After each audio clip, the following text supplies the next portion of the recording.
about business. Serious about business.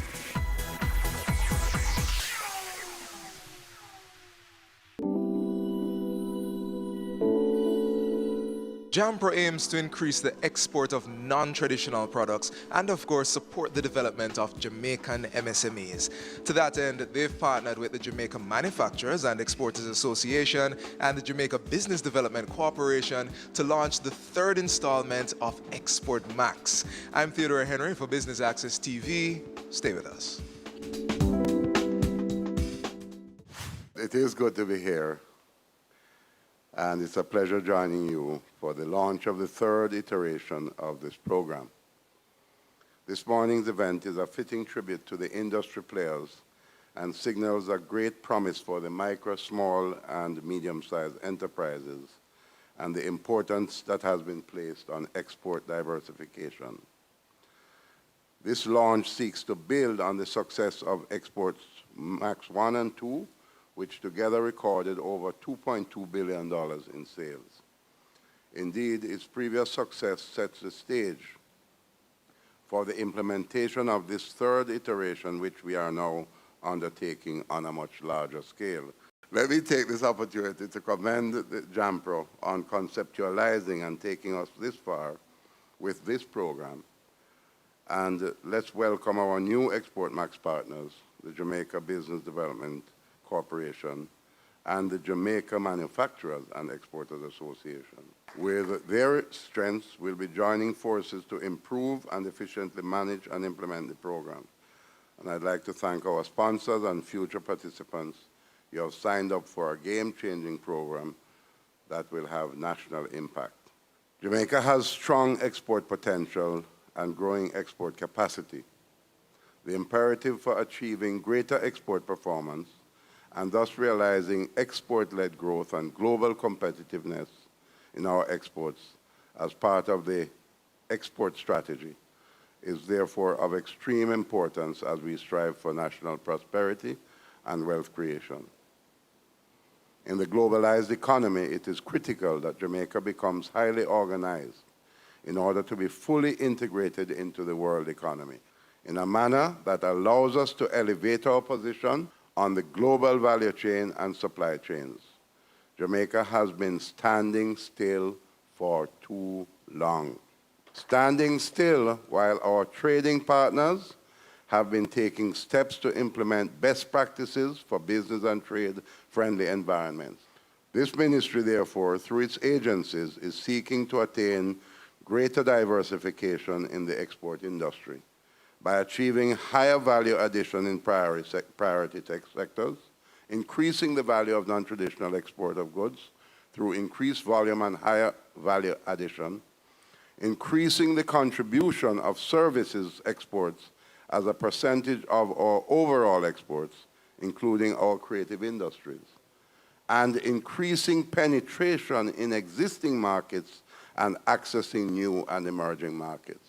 Let me add to that the specifics, some specifics which I want you to implant in your minds.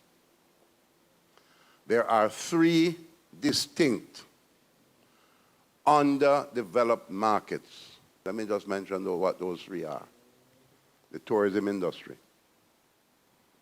Too much of the fresh and processed foods that they consume are coming in on the planes with the tourists, and we have the capacity to supply them. Second, CARICOM. 16 countries in CARICOM. All of them are net importers of food, fresh and processed.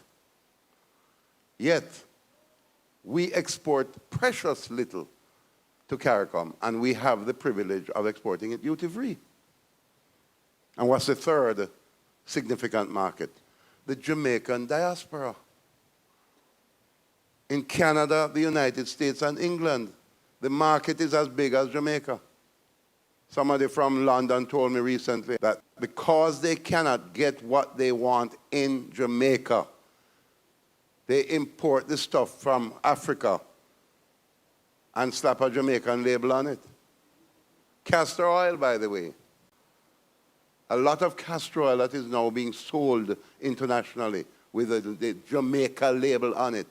The raw material is not from Jamaica. Unacceptable.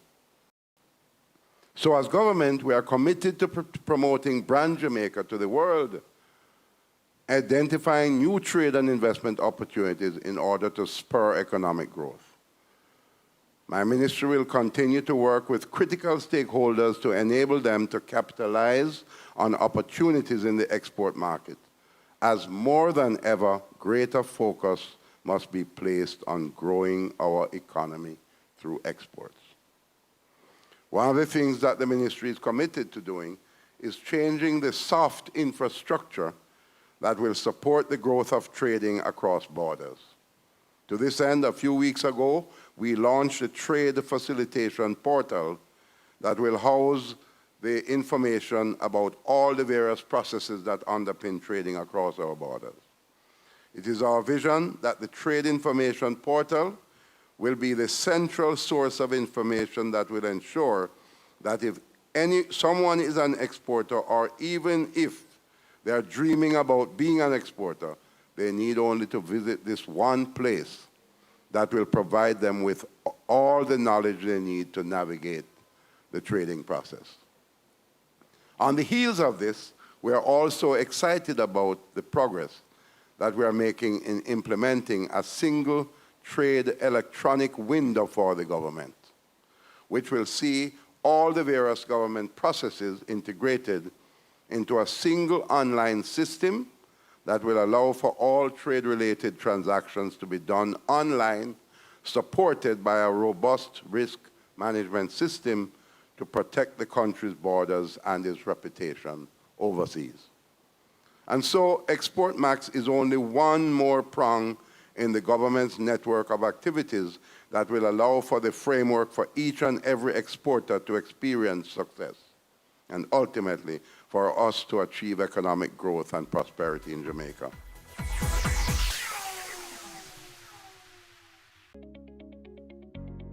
Taking the pain out of the audit preparation. Doggin Global now offers audit management services, AMS.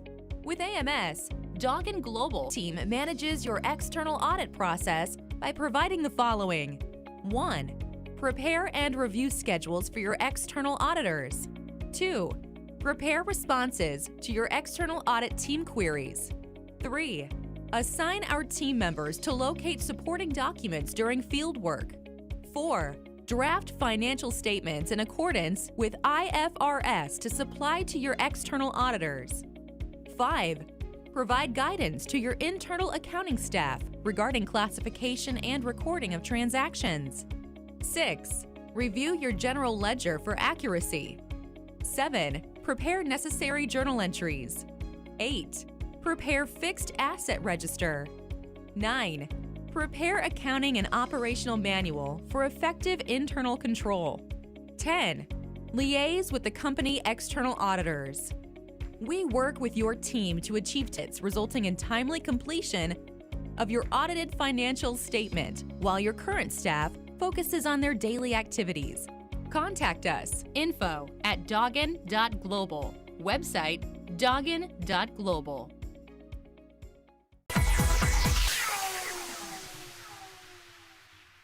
So, welcome. So let me start out by asking Dan, Export Max, I know Export Max started within Jampro. Why Export Max 3 and what makes it different this time around? Okay, thanks Claude, and good morning ladies and gentlemen. We are so excited to be here at the launch of Export Max 3. Why are we doing Export Max 3? It's actually one of the programs that I'm proudest of in my time at Jampro. I think that, as the minister said, export is one of our critical pieces, is critical in our lifeblood. It's in our DNA. We have to export. We're a small island nation. We have tremendous products. We need to take them to the world in a more organized, systematic way where we respect standards, we understand the adaptability of our products to market demands, where we understand the markets that we are trying to penetrate. Export Max is that program. The results that we got out of Export Max 1 and 2 show what a deliberate program can do, where you start by diagnosing what does the product need to be adapted to market demand, what evolution needs to go on in the company itself. So it's not just the product, but it's also the management that must have the right mindset to penetrate international markets. So we're identifying that demand, identifying the market trends, helping the companies to adapt their products, and that mentorship, which we brought on in Export Max 2, is a critical component, because the ones who are successful must help the ones who have not started yet or who have not yet been successful. So that was the innovation of Export Max 2. And what we decided in Export Max 3 is that to more than double the number of companies in the program, we really couldn't do it alone anymore, because Export Max is a really labor-intensive and brain-intensive project. It needs a lot of time spent hand-holding companies, explaining export to them, helping their management to be ready. So we really needed the help of our partners, and we're really, really proud and excited and energized that we have two such fantastic partners, as well as the other sponsors who have come on board, because we need more expertise, we need more hands on deck. Export is not easy. Standards in the international market are constantly becoming more critical, more difficult. So we needed partners on board who could help us to interpret some of the issues on the international market, some of the standards. You see, Bureau of Standards is on board, and also to help galvanize those exporters to greater effort and to greater understanding. And then we needed the business development side that JBUC can bring to really help companies to develop their business plans, develop their loan applications, to become more formalized, develop their bookkeeping acumen. We think this is one of the most important programs that JAMPRO and the country have ever created, because we think that this is an integrated way of taking our MSMEs the next step forward. We are very excited, and we just want to have more participation from the MSME community, because sometimes you don't know what you don't know, and it's when you start on that journey of trying to understand how do I get from point A to point B that you start to realize what it is you don't know and how and where you can find help. So really this is a plea to and a stimulus and an encouragement and almost a demand of the SME sector listening to us today. You need to get on board, because this program can change your life professionally and change your export horizons. Okay. Valerie, you decided without hesitation, came on board. Why did you see training and capacity building as such important components for exporters? Our logo speaks for what we do, which is business development in the fulsomeness of it, and how can we help you. So we know for sure that capacity building is even beyond that thing called training. It's really getting into the nitty-gritty of the companies, the enterprises, looking at the concept, if it makes sense, whether local or external market, putting the proper structures in place, and as Dan says, formalizing the business. It means governance have to be in place. You have to know your numbers to know what stories are coming out. Worst, if you're thinking of exporting, you have to be really secure in moving forward.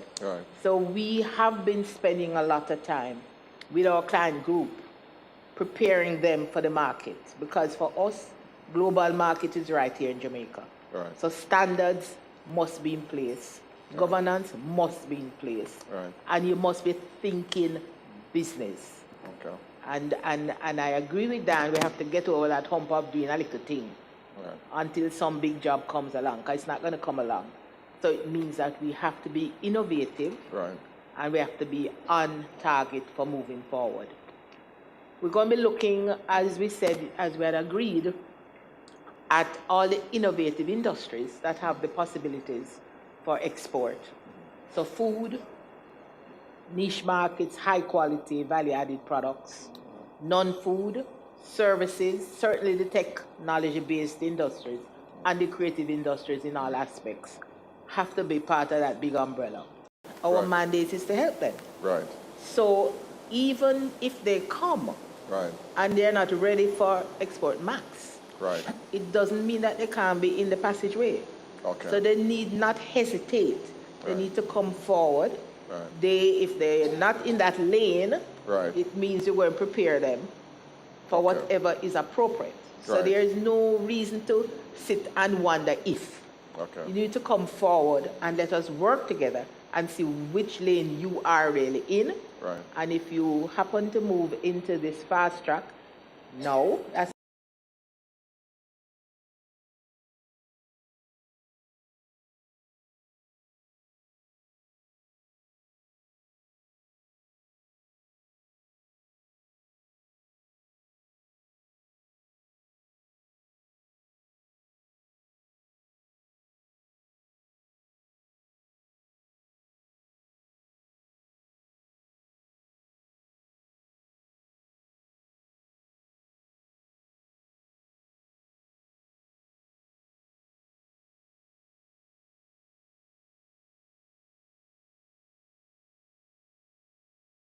To hear from you, Metri.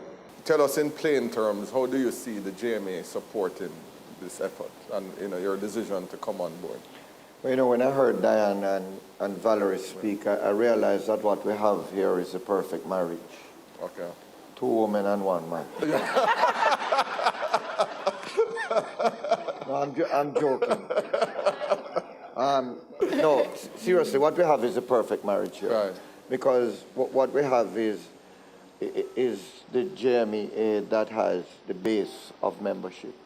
Our membership base is about 400 companies, most of which and many of which are small to medium-sized companies, which is the base that we need. Then we have Valerie, who is going to do the business development process, and then Jumper that's going to deal with the export market. What we bring to the table is a lot of hand-holding.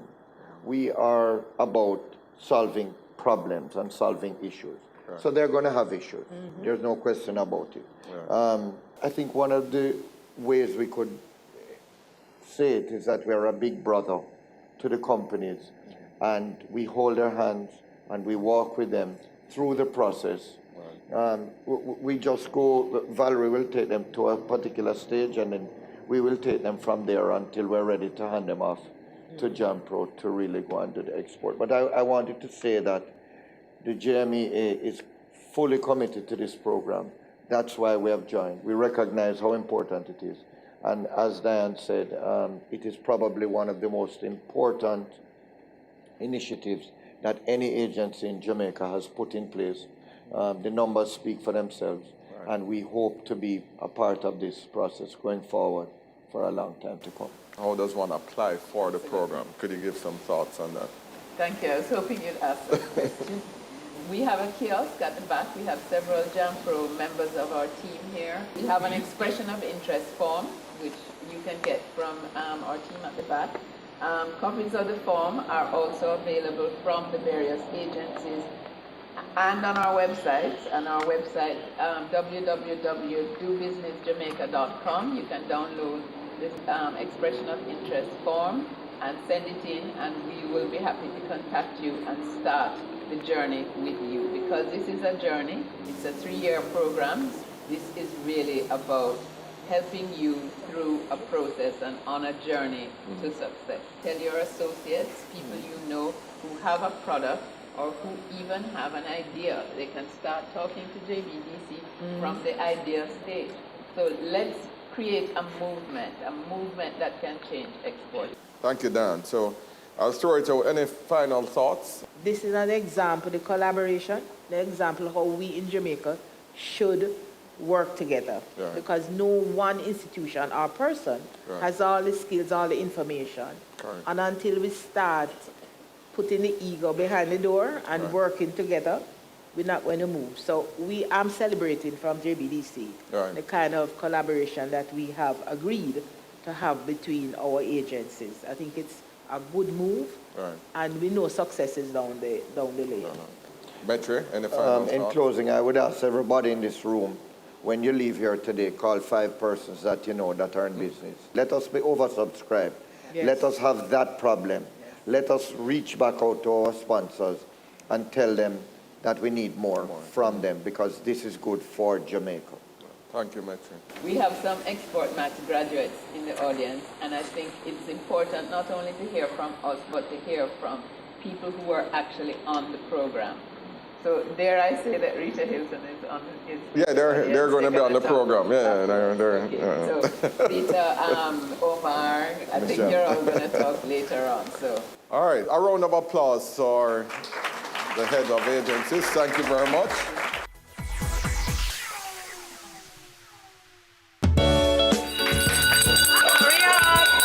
Creating change, building a future, caring hands, giving back, touching hearts, and shaping lives. Impacting our world for the better. Your business matters. Business Access TV offers you the most innovative and effective advertising solution for your business, specializing in B2B sales, cost-effective solutions, the customers you want, the repetition you need. No matter the size and nature of your company, your business matters. Call us at 876-291-6233 or 876-376-4225. Email sales@batvja.com.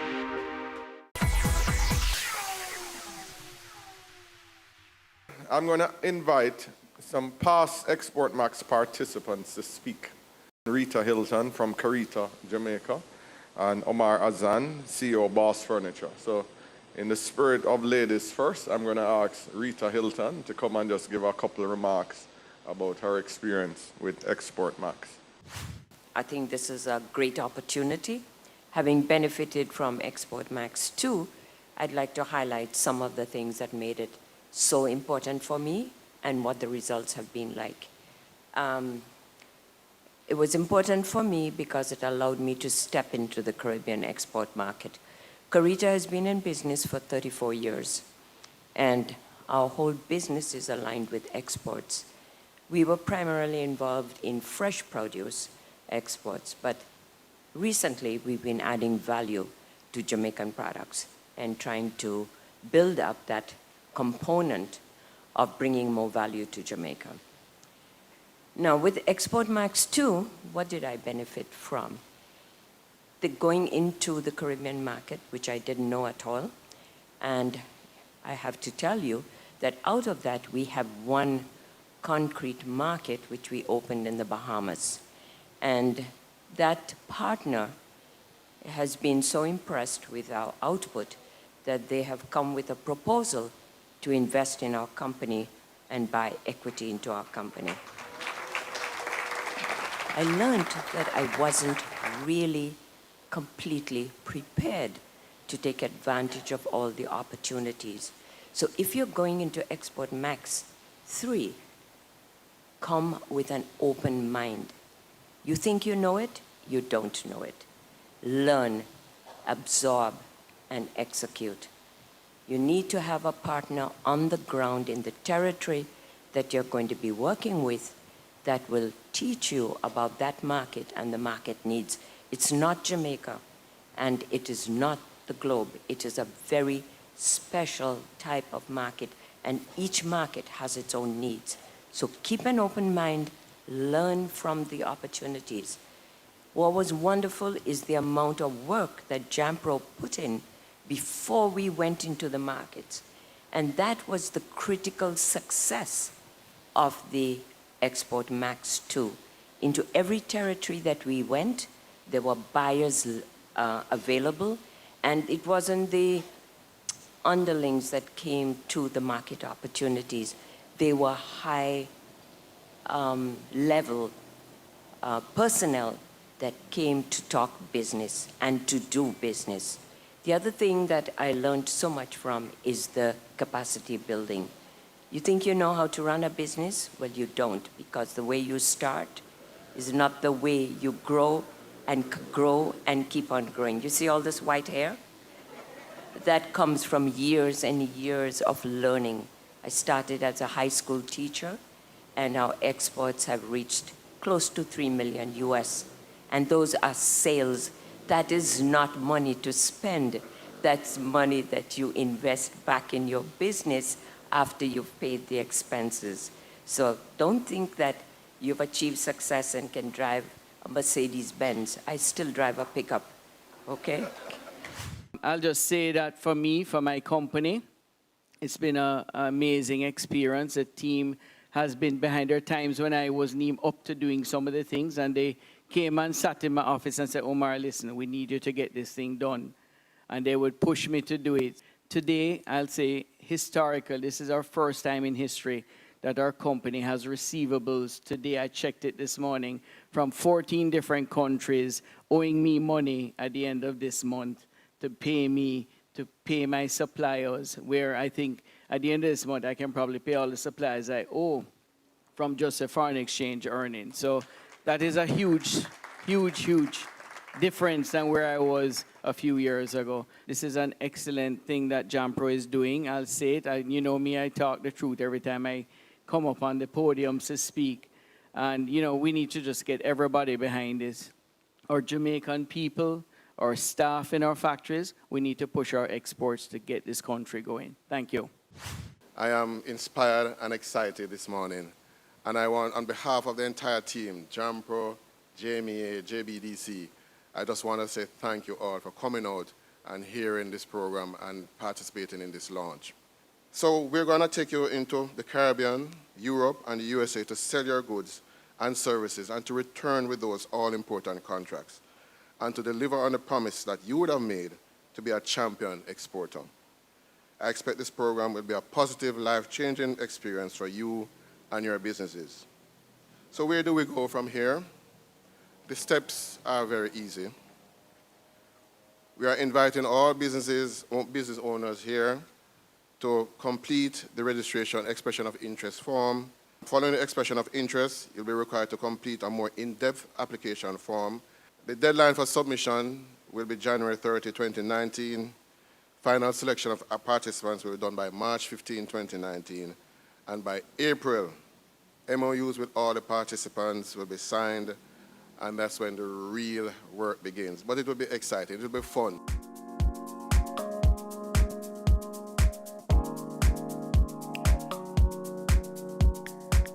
This has been the launch of Export Max 3, and I've been your host, Theodore Henry. Keep watching Business Access TV, serious about business.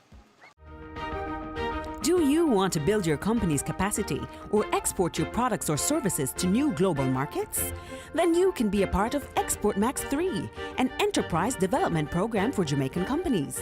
Sign up today. Applications close January 31, 2019. Expand your business for export growth. Visit dobusinessjamaica.com for details. Export Max 3. Grow beyond borders. It's brought to you by JAMPRO, JMEA, and JBDC.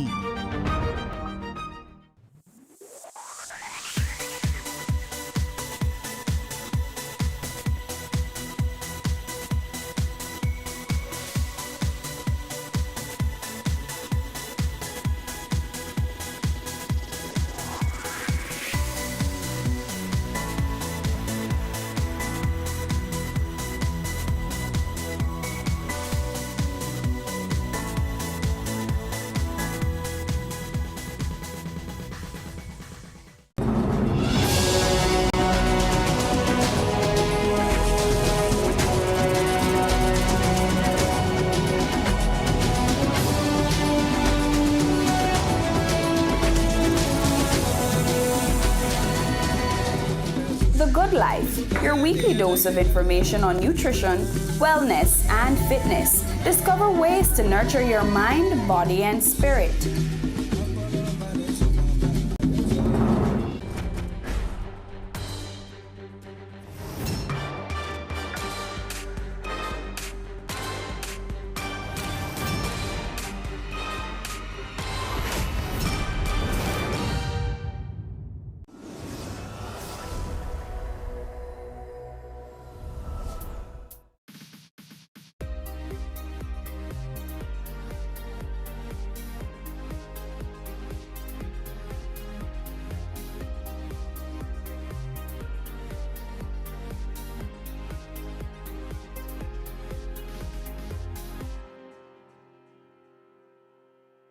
I would like to use the opportunity to appeal to the public to remain calm in the face of this most recent development and to implement all the advisories related to personal hygiene, social distancing, and overall infection prevention control.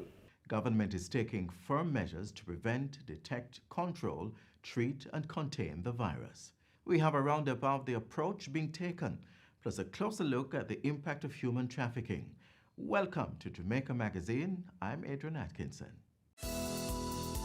Reduce your risk of viral illnesses like the flu and coronavirus. Wash your hands frequently with soap and water. Cover your nose and mouth when coughing with a tissue and dispose of it. Avoid close contact with anyone with the cold or flu-like symptoms. If you become ill, please visit your doctor or the nearest health center and share your travel history. The flu and coronavirus can kill. Let's protect each other. A message from the Ministry of Health and Wellness.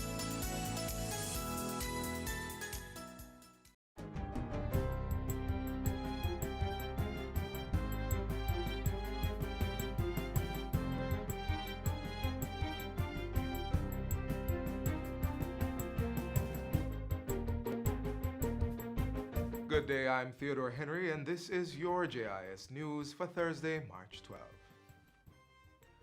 Government has announced a ban on all public gatherings for the next 14 days as it works to ensure there is no community spread of COVID-19 in the country.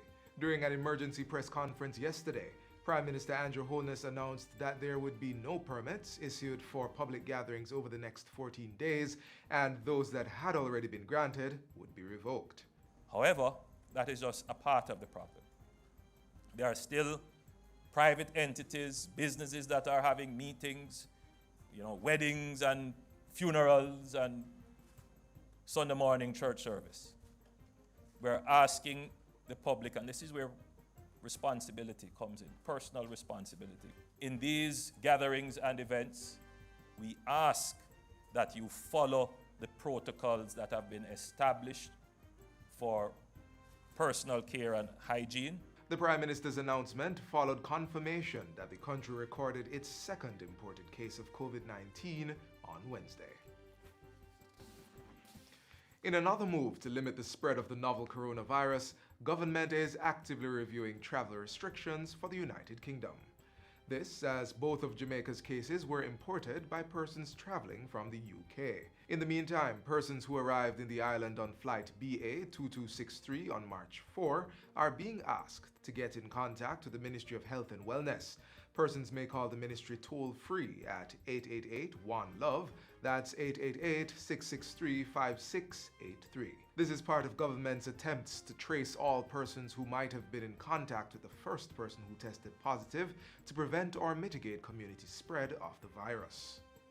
We, by virtue of the flight manifest, we will be seeking to make contact.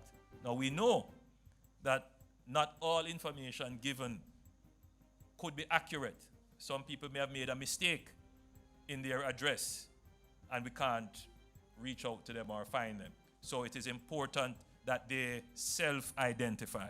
In addition, the Prime Minister has also reiterated that there will be no non-essential travel for government officials. He adds that direct special measures will be enforced to retrieve information from persons coming in the island from countries that are highly affected by COVID-19. Minister of Transport and Mining Robert Montague is urging the operators of public transport vehicles to employ some prescribed safety practices to protect themselves, their families, and their passengers. The minister met with members of the National Council of Taxi Associations on Tuesday to discuss these measures. Coming out of those discussions, operators are encouraged to employ the following practices in their day-to-day movements of people and goods. Sanitize door handles and window controls after each trip, wear gloves and other personal protective gear, frequently wash hands thoroughly with soap and water, and have an alcohol-based hand sanitizer on hand at all times. Other measures include encouraging passengers to cover nose and mouths when coughing and sneezing, allowing proper ventilation in vehicles, limiting physical contact with the public, and carrying spray sanitizers, disinfecting wipes, and other disinfectants within the vehicle. Operators are also urged to stay home if they are sick. Minister Montague says it is important for operators and commuters to be vigilant, as public transportation has the potential to be one of the major sources for transfer of the virus. He is discouraging non-essential travel. In the meantime, this year's staging of the ISSA Boys and Girls Athletic Championships has been cancelled as a safety measure to ensure there is no community spread of COVID-19. The decision was taken yesterday following a meeting involving officials from the Intersecondary School Sports Association, the Ministry of Health, and title sponsor Grace Kennedy. At the same time, a decision was also taken that Jamaican schools will not be participating in this year's staging of the Penn Relays track and field competition in the United States. The formula for defeating this virus in the shortest possible time is to reduce the risk of human-to-human transmission. That's really what it's about. So the more you congregate, the more you spread. The less you congregate, the harder it is for the virus to spread. Penn Relays is the largest relay meet in the world, and the three-day event annually draws over 15,000 athletes and 110,000 spectators. And finally, in other news, Prime Minister Andrew Holness is seeking the public's assistance in locating 22-year-old Jasmine Dean, who has been missing since February 27. The visually impaired Dean is a student of the University of the West Indies Mona campus. I am personally hurt by this. To think that something terrible could have befallen her, and we pray to God that that is not the case. We hope that some mercy could reach the hearts of those who have her in their captive, if that is the case, to release her. The entire Jamaica is praying for her safe return. Jasmine Dean was last seen in Papine St. Andrew, dressed in blue jeans and a white blouse. Dean is of brown complexion, slim build, and about 4 feet 6 inches tall. Anyone knowing of her whereabouts is being asked to contact 119 or the nearest police station. That's it for JIS News Today. I'm Theodore Henry. Thanks for watching.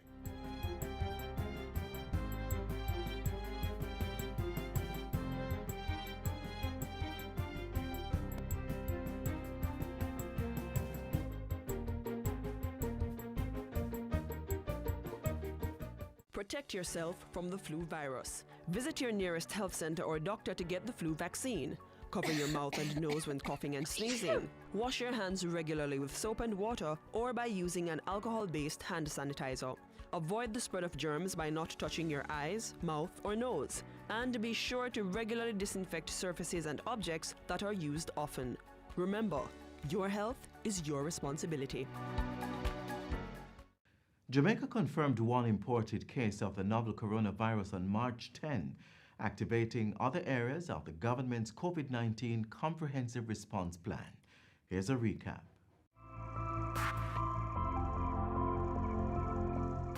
The greatest weapon in the fight against the spread of this disease is accurate information. That is the greatest weapon. And therefore, the government is establishing itself as the source of accurate information. So, the government of Jamaica is now confirming the second imported case. It is a second case, but the second case is also an imported case of COVID-19. And this second case is a non-Jamaican who is also connected by travel from London. Having said that, the cabinet spent an extensive period of time discussing travel restrictions relating to the United Kingdom. The government is actively reviewing the extent of travel restrictions related to the United Kingdom. Cabinet has approved protocols for the closure of schools where the law requires the granting of a permit for any event or gathering. No permit will be issued within the next 14 days. Permits that are already issued will be rescinded, revoked. Effectively, we are placing a ban on those forms of gatherings. In terms of the Ministry of Health and Wellness, we continue to track the situation on a daily basis. The government has signaled its absolute commitment in terms of resource allocation and expenditure to ready our public health system to deal with the consequences of internal spread. And we are actively engaged now in procuring additional supplies, training our staff members, ensuring we have medicines, equipment, ventilators, beds, all of this in anticipation that if the model plays out the way we expect, we're going to have to see some hospitalization. Now that we have 2 imported cases and the possibility of more imported cases, as well as the possibility of local transmission, our strategy is really aimed at containment. How do we prevent the spread? Now, there's a lot of work that is on the ground now in terms of the Public Health Department, in terms of tracing these persons. And what we want to encourage at this time is full cooperation on the part of the public. We are encouraging persons that have concerns to call the Ministry of Health at the 888 One Love number, and we will offer guidance. So we want to reassure the country. It's time for us we need to appreciate the numbers for what they are. No need to panic, just a need to be concerned and to take care as we champion this particular cause together. Don't make diseases spread. Wash your hands with soap and water instead. Wash them regular or use a hand sanitizer. Make sure the germs them dead. Touching your eyes or your mouth or your nose. Wash your hands before you do things like those. After you use the bathroom before preparing food, come on, wash your hand them clean. We turn our attention now to the impact of human trafficking.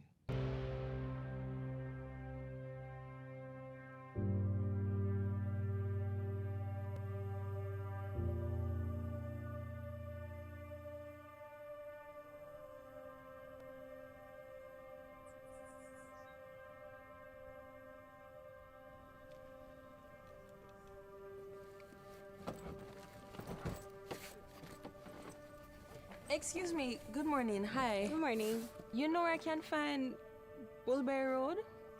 I really don't know anywhere around here, you know. Oh, I kinda just moved in, but if you want, I could ask my uncle. Oh, it's alright then. I'll just ask somebody else. I don't want to be late.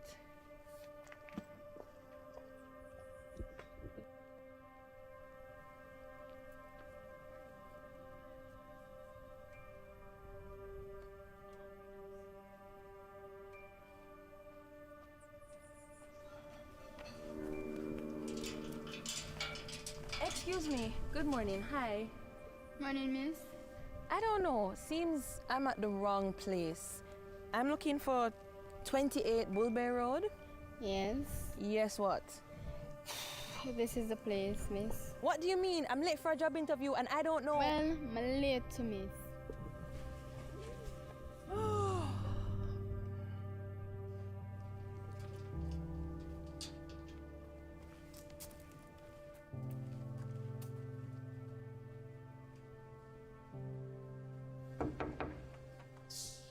Oh, that's early morning, yeah, man.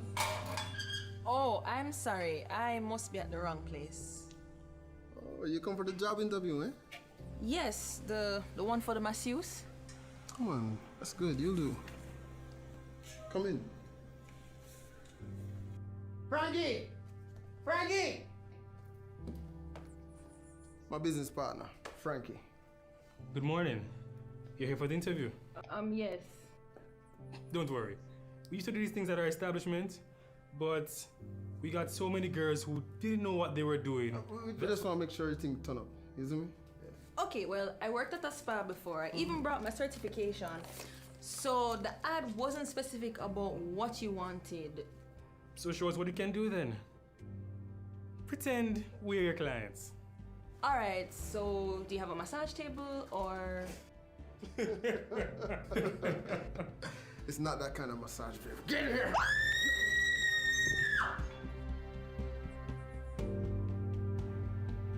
The International Labour Organization estimates that about 20 million persons are trafficked annually across the globe.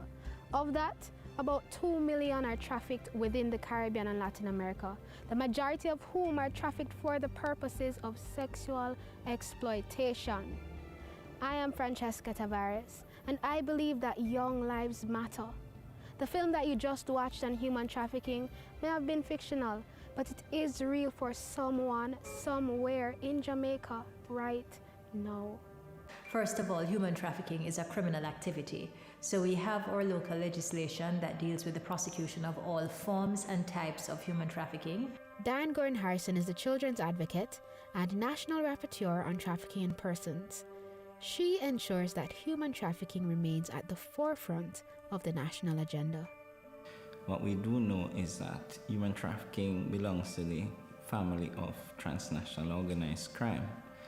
It's always underreporting. It's clandestine, it's nefarious, but above all, very lucrative. Deputy Superintendent Carl Berry is the head of the Anti-Trafficking in Persons Unit, the arm of the Jamaica Constabulary Force that apprehends offenders and rescues victims of human trafficking. We have been called about situations where, for example, we have a young girl that we have been assisting for the last 3 years. Christina Milford is the director of the Pregnancy Resource Center of Jamaica, which operates a place of safety for girls who have been victims of human trafficking and other crisis situations. But in her situation, we knew that if she didn't get help, some man would come along, you sweet girl, you couldn't be sitting at home, let's help you. No strings attached, we'll just do this. And then in about 2 or 3 years, she'd be owned and she'd have to do whatever he required. We know this because we have seen it happening in other girls' lives.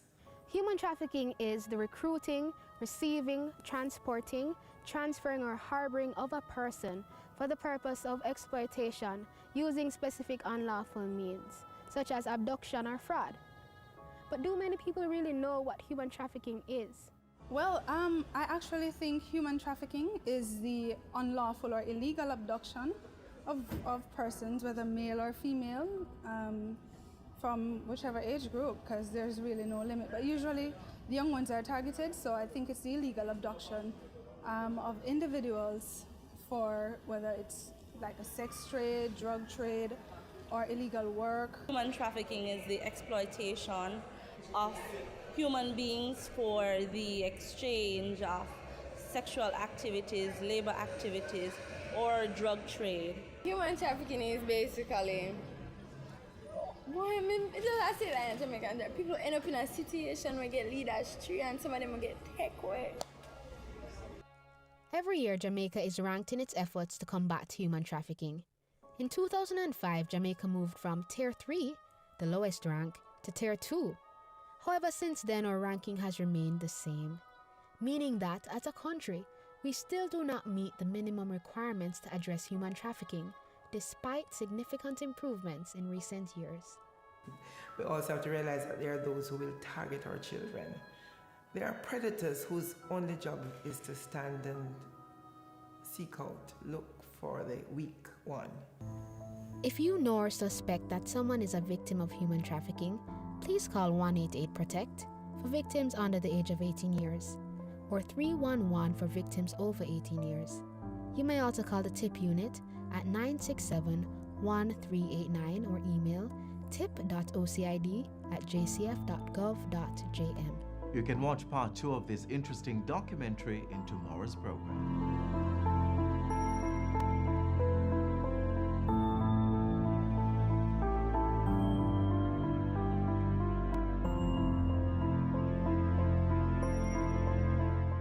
Up next, youngsters expressing their passion for agriculture, specifically beekeeping. Me and my sister got started when we were very young. I think I was 6 or something around that age. And my mom had 4 hives. And that is the beginning of success. The name of our family business is Maccabee Enterprise. Here at Maccabee Enterprise, we are all beekeepers, down to my 9-year-old sister, Camila.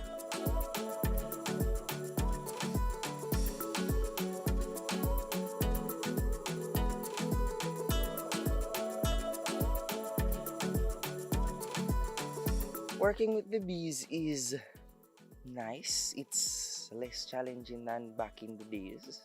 Don't want to sound too old. It is fun now. I am more confident. Yeah. It is calming, soothing, takes you out of this world, bring in another. So it's fun. It's actually fun. My role here on the farm is using an extractor. To extract honey,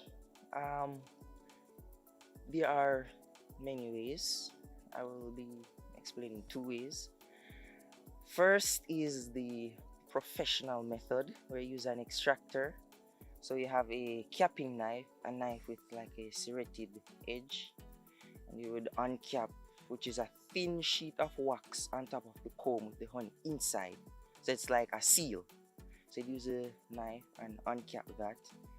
Then you put it in the extractor and spin it, and it would flash out on the side of the extractor and drain to the bottom, and then leak it out into a bucket. The other way is, well, when you don't have an extractor, is that you would use a capping fork, or you could use a regular fork, and you would hold the frame like this, long way, and you'd use the fork and gently scrape the frame. So you're taking off the comb, you're removing the comb from the frame in a sense. But you'd have on the frame, there is a sheet of wax that we would put on as beekeepers, foundation. So it would guide the bees, to build more small cells that would get more workers in the hive.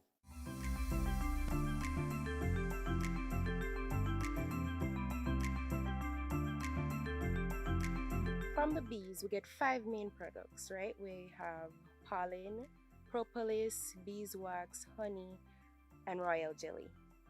So based on those 5 things, we actually think about what we can do with those 5 things. So in beekeeping, we actually have honey flow periods and we have dirt season.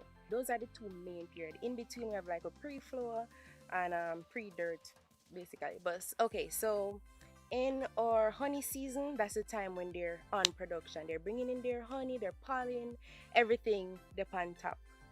But for like in St. Thomas, there's like a 6-month period where there's dirt. There's no honey coming, no much honey that we can reap. There's just enough for them to feed themselves and their babies and be able to stay alive. In the dirt period, when there's not enough honey for us to harvest and be able to sell, we do things like remove our old combs and boil it out, and we get wax. With the wax, we do like the body butters, we do candles, lip conditioner. So that's the wax. With the pollen, we actually collect the pollen, and the pollen is a very good multivitamins. So we actually collect the pollen and dry it and package it for sale. For the royal jelly, we don't do a lot of work with the royal jelly. As we go along, we are actually developing products. So for the royal jelly right now, we put it in our honey wine. And then again, the honey wine is made from honey. My involvement in making the byproducts are production. I do most of the labels. I have help, so I can't take all the credit, but most of the labels are from me. I do social media marketing, so most of the WhatsApp texts, Instagram, they might mostly refer me. My younger siblings' involvement in the business is some help with the production. So there is some small things like shredding the wax that they can do. They help with the bees as well because we're homeschool and we kind of tag along with our parents right through and through. So with the bees and with production. And my younger sister, she's very artistic. So when I'm actually doing the labels, sometimes she would draw this beautiful picture and I would actually use that as part of the label. I have 4 personal hives for myself. I have 3 long struts, which is the regular kind of box that you would see that holds 10 frame and they would stack on one on top of the other. And I have 1 top bar, which is a 30 frame box, which goes a long way. And it only has a top bar. It doesn't have the top bar with the square. It doesn't have a frame, it's just the top bar.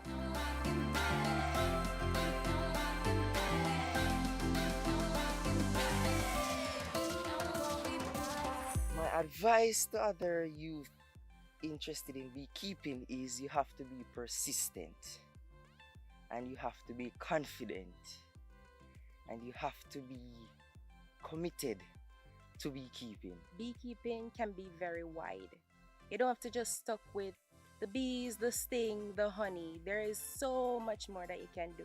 You can do candles. There is actually a shortage of beeswax candles. And beeswax candles are very easy. You mold, you wick, your color if you need, and you're done. Lip conditioner is another easy one. And if you go online, just take some of your time out of your texting and just research some products that you can actually do from the products that you get from the bees. The 5 products I mentioned, there's so much more.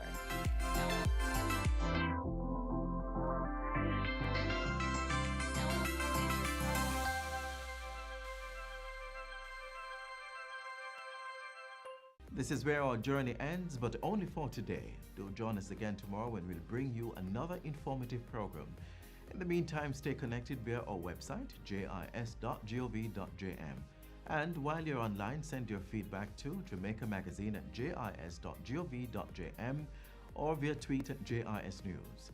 On behalf of the entire production crew, I'm Adrian Atkinson. Do take care.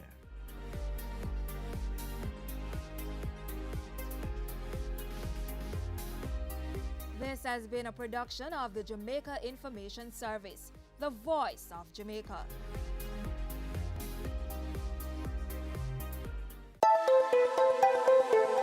You can't please your shareholders before pleasing your customers and pleasing the staff. All 3 are very important. This week on Business Access. The reality is that any city that is going to grow and going to develop, you can't have the same old-looking buildings. The reality is that you have to be modern. You have to modernize to draw attention, to draw investors into the country and so on.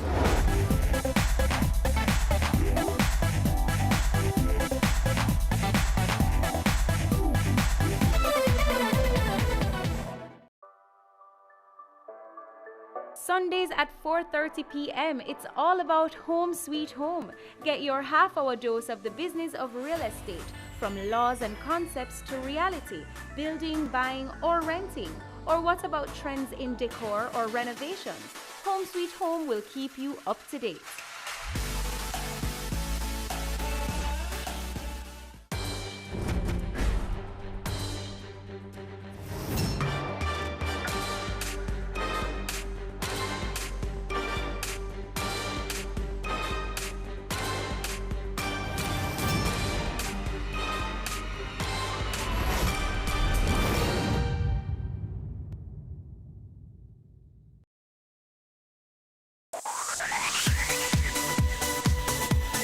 You're watching Business Access TV. Business Access. Business Access. Business Access. Business Access. You are watching Business Access TV. Business Access TV. Serious. Serious about business. Serious about business.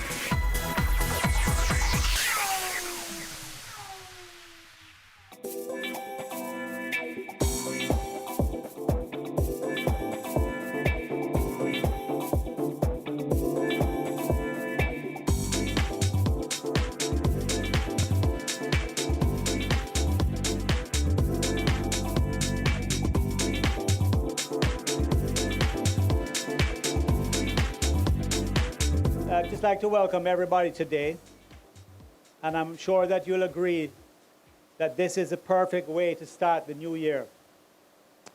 Opening this impressive building where we now have two extraordinary companies located. Concentrix, our anchor client, and one of the largest BPO operators, and the other tenant is Jamaica's own Unique Vacations, and they're doing all the customer service and reservations for the Sandals resorts that are located throughout the Caribbean. It's phenomenal to host these two companies and such an honor for the Free Zone. And we want to thank them for their confidence of locating here. There have been many detractors of the industry out there, making uninformed and negative statements about working conditions. And this is why we're so fortunate to have a Prime Minister that is pro-business, pro-growth, and sees clearly the incredible value that BPO brings to the Jamaican economy. And the industry's ability to provide jobs at an unrivaled rate. And without these work opportunities, many of these people that are employed here would join a generation of lost and unemployable people. So for those of you too young to know or too old to remember, or if you're not from Montego Bay, I'd like to give you a little history. While we're sitting here now, was not long ago a pasture. And a little further in that direction, where the BNS and Fontana and the cinema are located, was a cane piece. In 2002, I was serving on the board of JAMPRO, and then the portfolio minister was Philip Paulwell, and he was bringing some BPO investors down here. I don't know if Conrad was yet at JAMPRO, but he was bringing some investors to establish a BPO operation by helicopter. And he asked me to meet him in this very spot, which was a pasture. And I got here 15 minutes before the helicopter arrived, and I couldn't believe the amount of cows in this very spot. So when the helicopter came, of course, the cows went crazy, stampeded, and the investors came off the helicopter very shocked. And unfortunately, we didn't get that investment. That same minister, in what was called youthful exuberance, promised the country 40,000 jobs within 3 years. And guess what?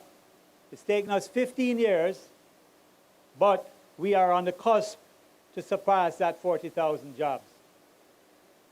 And in this Free Zone alone, with this building, we passed the 10,000 employment of the Free Zone alone.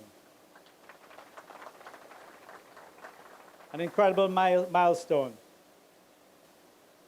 Our Prime Minister, who from day one has not only declared BPO as his primary growth strategy, but has walked the walk by making investments in building BPO space that ensures that we're ready for business and that the growth is real. In this industry, if you don't have space and infrastructure to offer clients, they will simply move their investment plans elsewhere. So today, to be at the same spot in this old pasture where we recently visited our Prime Minister with his shovel, breaking ground for what we now see behind us, makes this an incredible day and one we can all be proud of. This building will provide a living for over 2,000 families for years to come and provide foreign exchange earnings that we all desperately need to support the economic recovery that Jamaica was promised for so long and we're finally seeing, for the first time in most of our lives. I want to thank you, Prime Minister, and your team of hardworking ministers for your advocacy and your determination in having the free zone succeed. And of course, the PAJ staff under the leadership of Gordon Shirley and Gloria Henry, who forms part of that through the Montego Bay Free Zone, and the respective boards of directors. I see that entire row in the front there is our Free Zone Board of Directors, and we have Port Authority directors here, and former Free Zone chairman here, and my father is here, and so many others. And I have to acknowledge my wife and my mother, or else I'll be really in trouble. So protocols have been observed, and I don't want to list everybody, but there are probably several people I've missed, and the mayor. But I would like to thank you all and just say that being here today is a very, very special moment, and as I said, a great way that I'm starting my year, and I hope you feel the same way. Welcome and thank you. Dodgen Global offers a CPA scholarship program to team members who join our team. A career in accountancy at Dodgen Global is a great choice and can offer you excellent job prospects. We believe that an accounting education is the greatest gift you can give yourself or anyone else. Few gifts make as significant an impact as the gift of an accountancy education with a job. It's a contribution that lasts a lifetime in the form of learning, opportunity, and success. Join our team and get the opportunity to be part of our CPA scholarship program. This scholarships awards program will be administered by the HR department of Dodgen Global. Requirements: first degree in accounting, employed at Dodgen Global, willing to pursue the CPA examination. Here's how to apply. Submit application to Staff Accountant, Dodgen Global. Email sa@dodgen.com.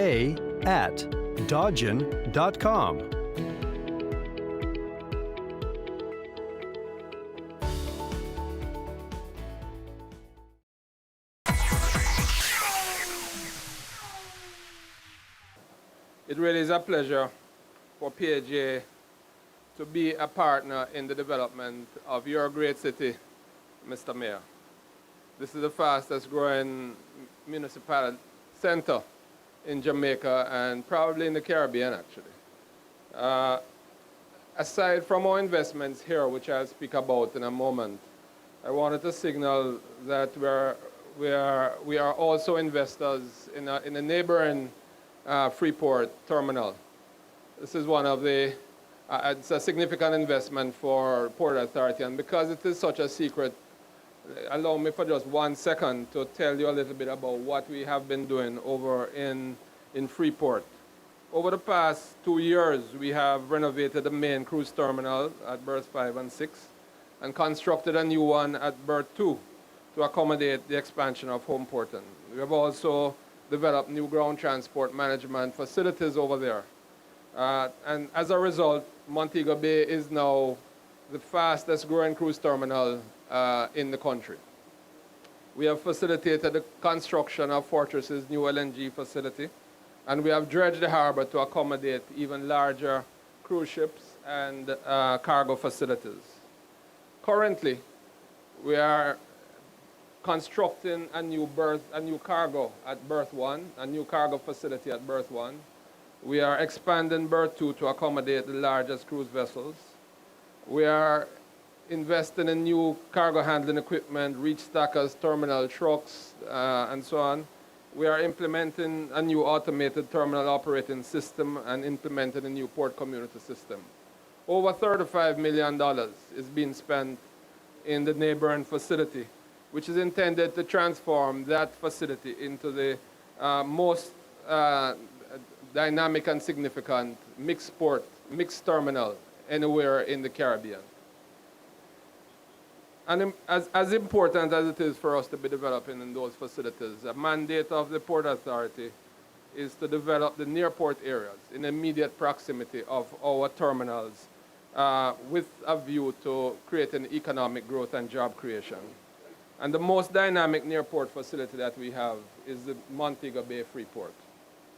The Board of Montego Bay Free Zone and the Board of Port Authority were early in recognizing the growth in markets such as analytics and market research, engineering design, medical transcription, health information management, financial and legal process outsourcing, publishing, and outsourcing of R&D. Our objective is to capitalize on the growth of this knowledge process outsourcing segment and to transform the zone in a manner that makes it attractive for firms to want to perform these types of services here in Jamaica and here in the Montego Bay Free Zone. This effort is already bearing success. Examples of this include the fact that Numerator, one of the clients here, is providing market intelligence and complex CRM services. Software development for desktop and mobile applications is being provided by Avonmark. Shared services in finance and accounting is being provided by Advanced Call Center Technology and Conduent. Medical transcription is being provided by Infinity Behavioral Health Services. Data analytics by Numerator. Payroll processing, corporate filings, and corporate support by Conduent. And market campaign, advertising, and promotion by Centerfield Media. The investment of approximately $10 million in this new 63,000 square foot facility, which is being opened today, is a reflection of the commitment to creating the kinds of facility suitable for accommodating the companies that wish to perform these higher value added services here in Jamaica. It is designed with the employees in mind and with all the necessary amenities and features of the best BPO centers anywhere in the globe. With this new facility, an additional 1,500 to 2,000 jobs, as Mark mentioned, will be accommodated. And the zone is now, we are proud to say that the zone is now home to 10,600 good paying jobs, impacting the lives of our young graduates and their families. Ladies and gentlemen, a decade and a half ago, I responded to an advertisement looking for a client services manager, and I felt it was Port Authority, so I applied for that job. And I had a choice at the time, two financial institutions, but because I knew Port Authority is the place to work, and it had all that lovely reputation, so I chose to come here. And 1 week into the job, when I realized it was a free zone, I was dying. I was like, oh my God. And I remember going into my office one day and I said, Lord, it's not too late to call in CV. Please give me a direction because I don't know if I can cope with this job. And then to make it worse, I walked out of my office and there was a customer ranting and raging about a problem. And then he said to me, so how long are you planning to be here? And I was like, oh my God, so people don't stay here. So I was really worried, but then I got the divine word and I was divinely led, and here am I. And you know, we were perhaps about 20-something% occupied in our warehousing space and vacant in many of our building spaces. We use car parks to play football and volleyball and netball, and we use empty buildings to store stuff for anybody who wanted to store things because we had so many spaces. But in 5 years, we were full. We were 100% occupied. And at that time, we advanced a proposal under the chairman of Mr. Dare to put up this building. Well, 9 years later, here we are. But we are here because of the effort, the contribution, the blood, sweat, and tears, the toiling of many, many, many persons. Not just the Port Authority, but the unsung heroes who work in this industry. Those who have launched businesses here that have gone global, those whose business have gone and listed on the stock exchange in the US, those who serve Fortune 500 and Fortune 100 customers, those whose work make Jamaica looks like the best place, and it is the best place indeed in the world. Those whose work stand out against any first world country. These are the people who work in the BPO centers. They represent diversity. So I know you hear a lot about the call center, But call center is not all that we do. Yes, that's where we started. And you know, you don't want to shake off your history completely. You heard some of the things that Professor articulated earlier that we're doing in this business. And so today we want to invite some of our workers who have been here, who have worked in different segments of the business, to share with you in 2 minutes some of their testimonials. I have been with Teleperformance since the inception of the company. That's 20 years ago. So yes, I have been with Teleperformance for 20 years. After graduating high school, it was clear I was unable to immediately afford college, and so I made the decision to work. I started as an agent and was promoted to a manager 3 years later. Through my hard work, high display of professionalism, and consistency with effectively managing a team, I was further promoted to an assistant call center manager. I have played multiple roles, lead roles in the organization, such as the lead engagement coordinator, guest speaker at Jump, and I'll talk briefly about what Jump is. So within Teleperformance, we have a program that we develop our agents to become leaders. So the Jump program, so we can basically promote from within. So that's like a synopsis of what the Jump program is. And a motivational speaker to the new hires.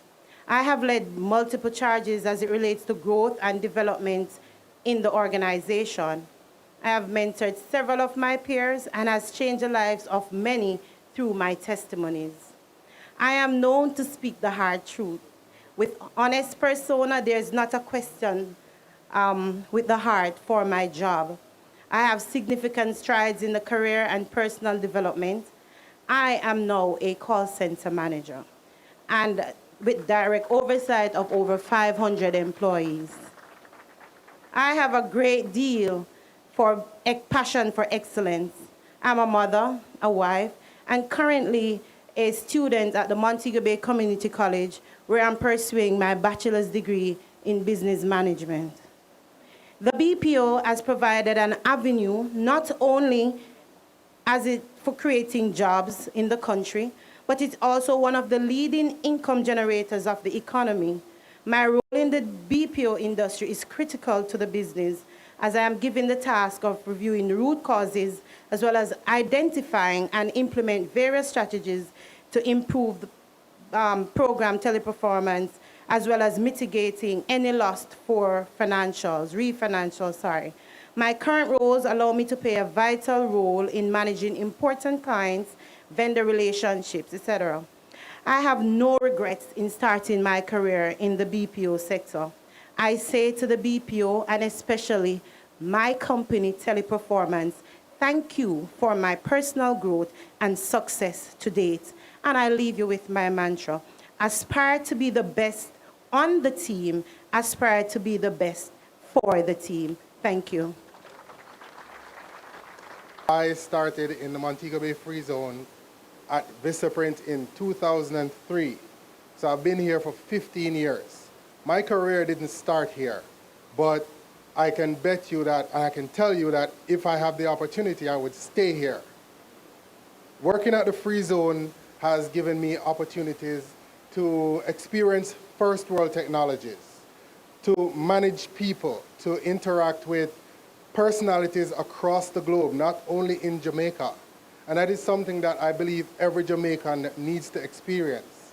I believe every Jamaican, as a matter of fact, should endeavor to be a part of the Montego Bay Free Zone and be a part of the BPO sector, because it opens opportunities, it opens our eyes.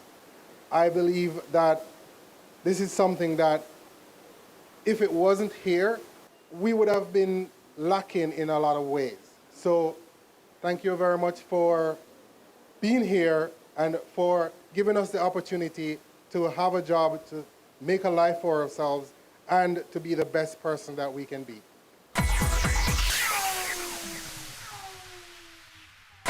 M&A Strategy and Advisory. Are you planning for a merger or acquisition? M&A transaction. The decision to embark upon an M&A transaction is not one to be taken lightly. Whether pursuing a merger or acquisition, or considering a disposal or divestiture, the complexities of an M&A transaction require careful planning and execution. Clients can depend on our specialist teams to lead or support transactions requiring specific expertise on issues including business modeling, fast-track M&A, economic consulting, and government public sector advice. With deep experience, knowledge, and tools, Dodge & Global can meet stakeholder targets and expectations. Dodge & Global consulting teams can help you make smarter, more effective decisions.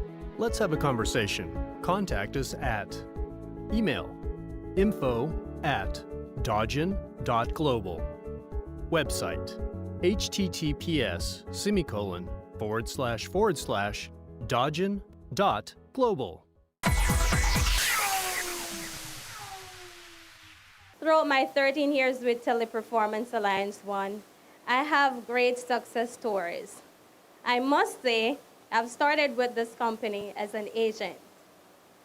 Throughout that 13 years, I've grown, moved in different areas such as a QA supervisor, assistant center manager, and currently I hold the position as a contact center manager. Thank you. I've been given various opportunities within Teleperformance.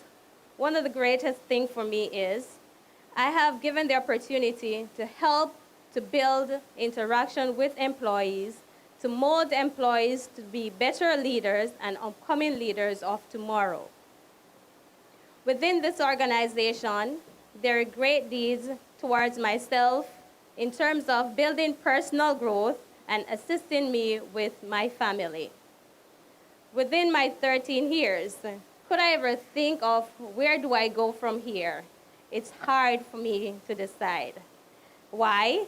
Throughout this 13 years, my confidence, that self-esteem that I've built throughout the year, with support of leaders such as, of course, I will not leave out saying my direct manager, Jake Becker, and other fellow co-workers.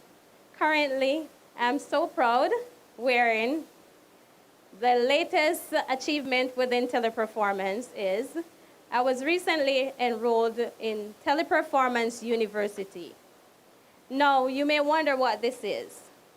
It's the university created by the company. This exists for the past 10 years. And I'm pleased to say for 8 months ago, I was enrolled in this program. The opportunity that it allows me is I join this college. I get a chance to travel. My last travel was in Brazil. This is a big deal for me. That's 2 months ago I get to go to Brazil. I have an upcoming trip that will be in Philippines. I'm excited about that one as well. And of course, graduation in Greece. These are my dream places to visit, and so I'll say thanks to Teleperformance for that. My name is Corrine Phillips Brown. I have over 12 years of experience in the BPO industry. I started out as a hard trainee in the accounting department. With my experience gathered in this sector and through self-study, I completed my career as a chartered accountant. I am now a member of the international body of ACCA and also the local body of the Institute of Chartered Accountants of Jamaica. With my qualification and experience, I am now the finance manager of a 1,900-seat, Fortune 500 BPO company.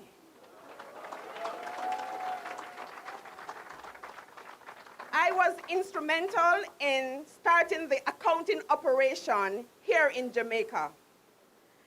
This have seen, because of the success, several other accounting jobs being migrated. In the process, we are planning to expand our shared services division.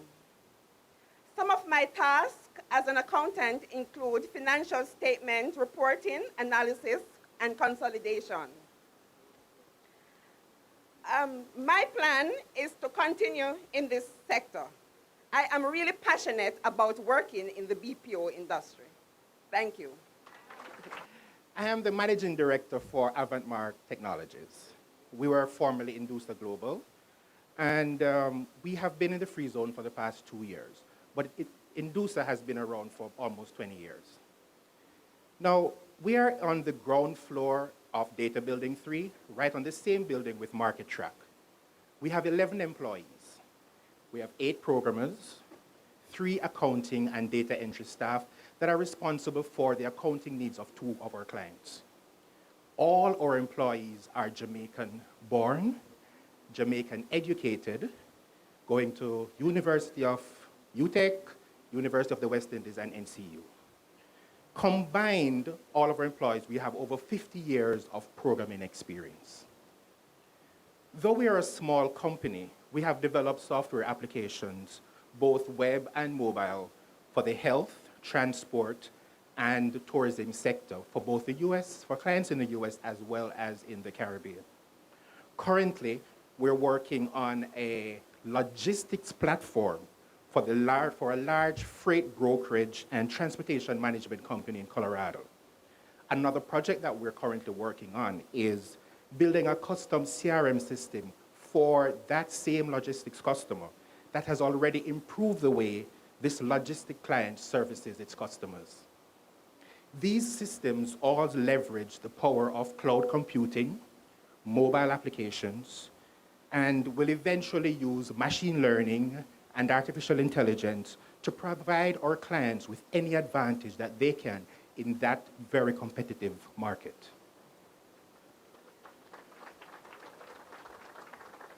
What makes us different from any other software development firm? It's not that we have the best programmers. We do have some really good ones, but we can hold our own with anyone in the world. It's not that we have the best facilities. We're getting there, though. It's not that we have the best salaries. We're going to get there, though. But what we do is that we have a passion for technology. We embrace modern technology and are not afraid to implement it in solutions where we see that it provides an advantage to our clients. We're agile in our approach to work, so we can adapt quickly to changes.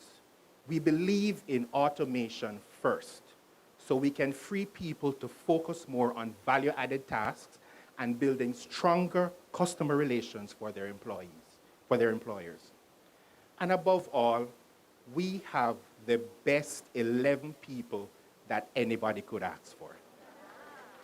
Our small team of 11 programmers pulls together like a well-oiled machine. Finally, we don't intend to stay small forever. We may never grow to the size of some of our neighbors due to the sheer nature of our jobs, but we intend to leave a mark on this free zone where we aren't always known by the address relative to our neighbors. So for example, the door across from Unique Vacations, who have now migrated to the east side, or the building that Market Track is on, but by our work and our impact we have on the community and Jamaica. Ladies and gentlemen, I proudly represent Avantmark Technologies. Thank you.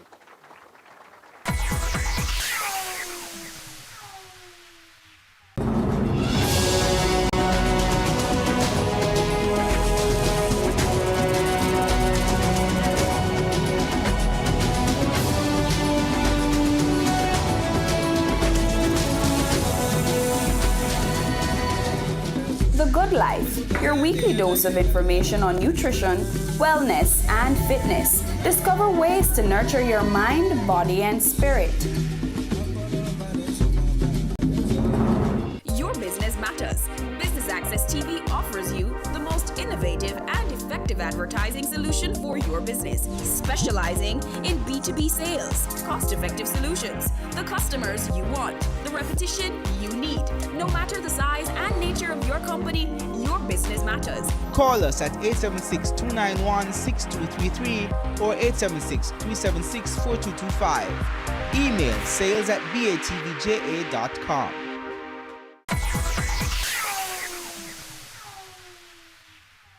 The government of Jamaica has 4 main lines of effort that lead into one main objective. And these are the sound fiscal management and financial management of the public's affairs. The second is to create and support the conditions for private sector-led growth. The third is to create meaningful employment for all Jamaicans, but the broader picture is to ensure that all Jamaicans are involved in work. The fourth is to ensure the security and safety and peace of communities and households within Jamaica.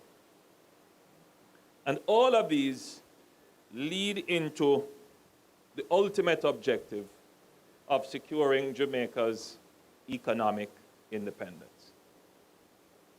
I believe that if you assess the performance of the government on its lines of effort, you will come to the conclusion that the government can report significant success.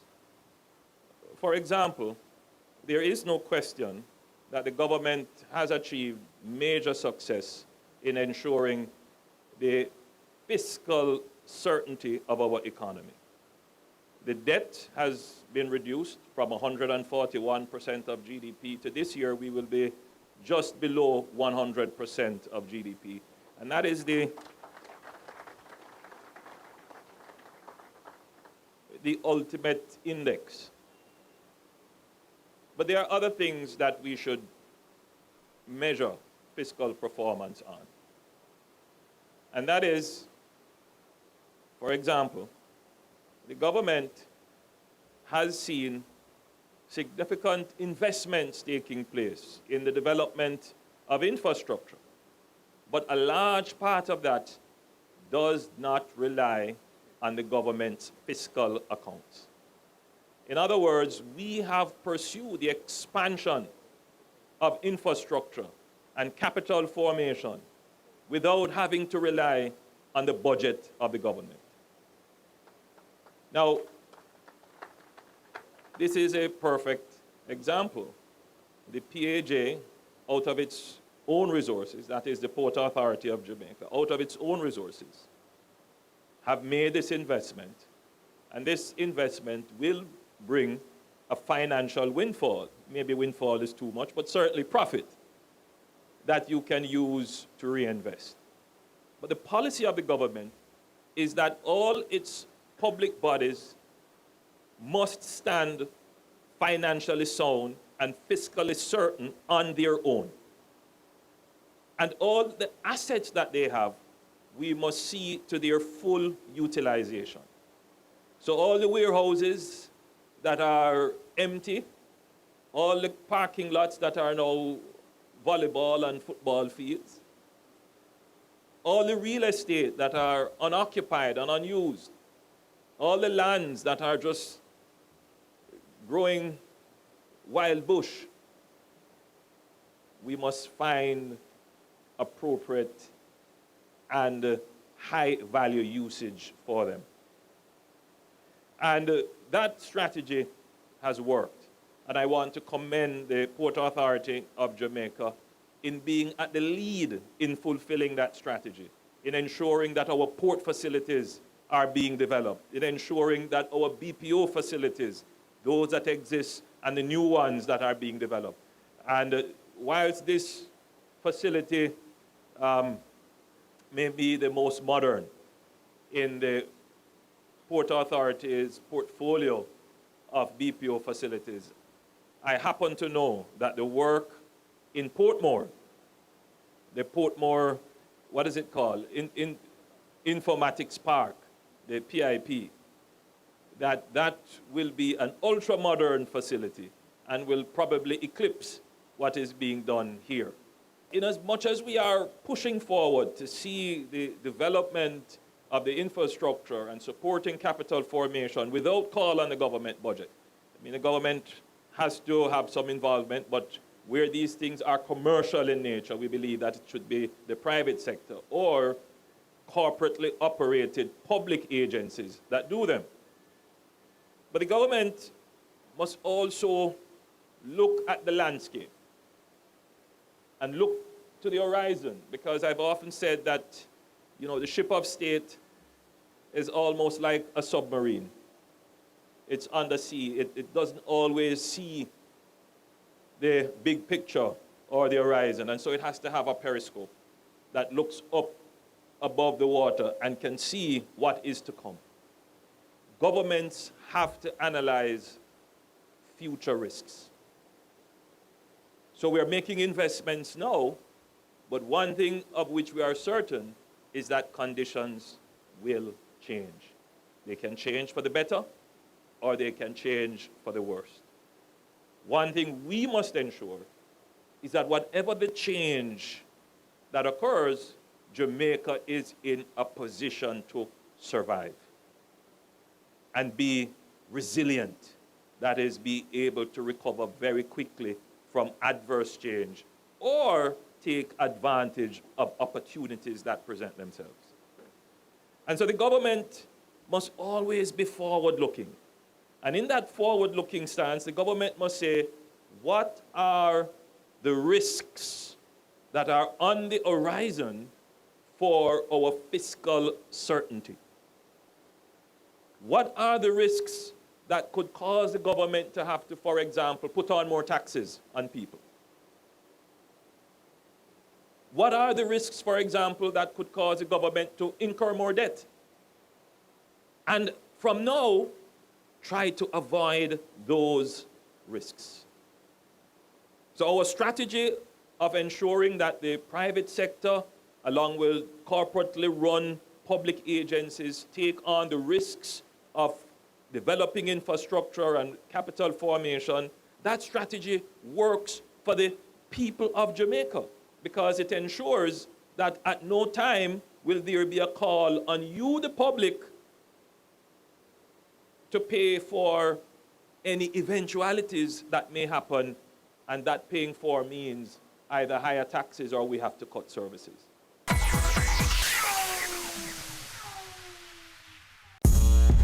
I started out selling out of the trunk of my car. If everybody think the same way, everybody going in the same line. Being an entrepreneur takes everything that you've got. Weekends? What's weekends? We work on a weekend. There are real opportunities everywhere you look. But you have to have the passion. If I do my part well, then everything is okay. We believed in ourselves and our families believed in us. Being convinced of this great opportunity, why we are all here doing what we're doing now. Takes you behind the scenes of Jamaica's exploding creative industries to give you an insider's look at how creatives get the job done. I'm really picky about how we treat our customers. As creative people, we went a little bit over the top. Each week, we interview innovators leading the charge in their industry. The chaos of creativity meets the stricture of structure on Business Access TV's Cameo.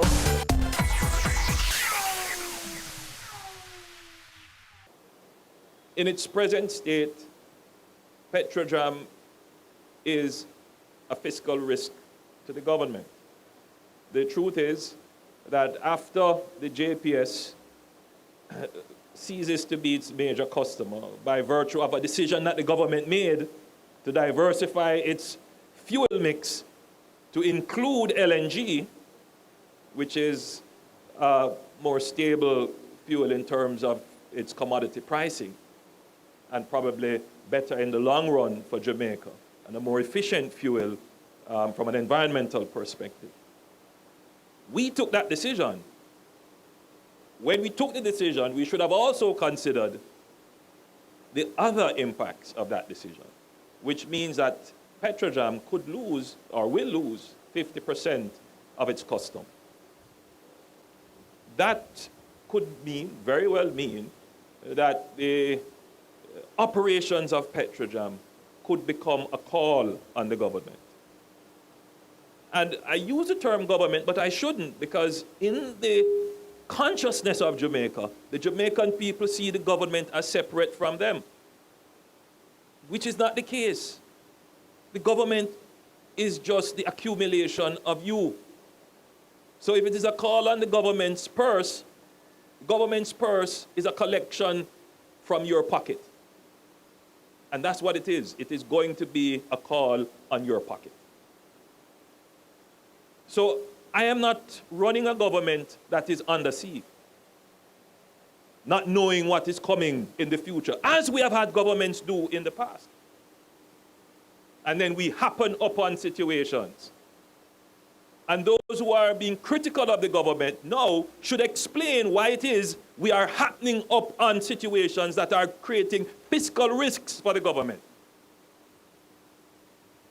This government is giving the people of Jamaica the commitment that we will not just manage the situations that exist now, but we are managing the situations to come. And you can be assured that the government I lead will always make decisions in the interest of the Jamaican people first.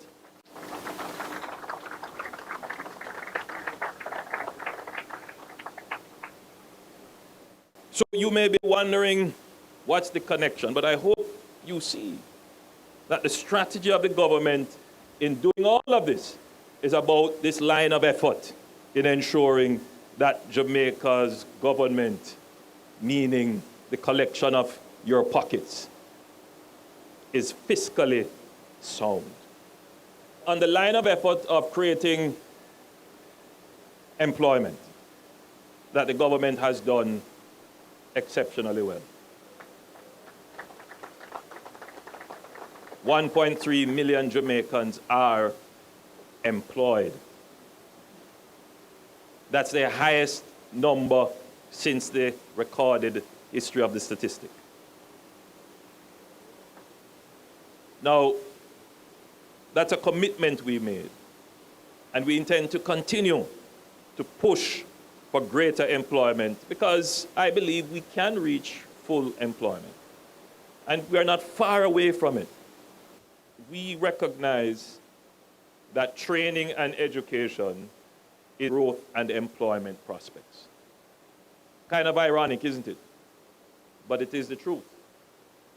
Our education system, its output, our socialization coming from our households, are all impacting on the rate at which we increase our employment. I have here today, of course, the chairman of HEART, Mr. Edward Gabidon, and he knows that I have been breathing down the neck of HEART to put in place an effective strategy of training persons for the BPO industry. I know that they have an effort underway, and it has made an impact.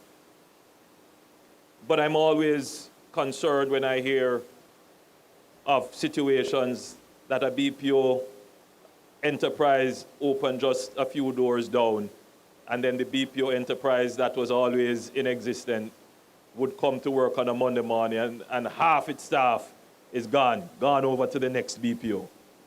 And then they are in a quandary and a scurry trying to find replacements. We hear those stories, and the government takes it seriously. We must rapidly increase our training to support the expansion of the industry. It can't be that we have investors here and we are not supplying very quickly the quality trained workers. We have to get cracking on that in a more aggressive way.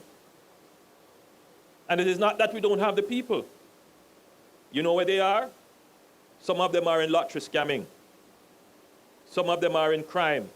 And many of them are at home sitting down doing nothing. And when you go to them, well, me can't leave my baby.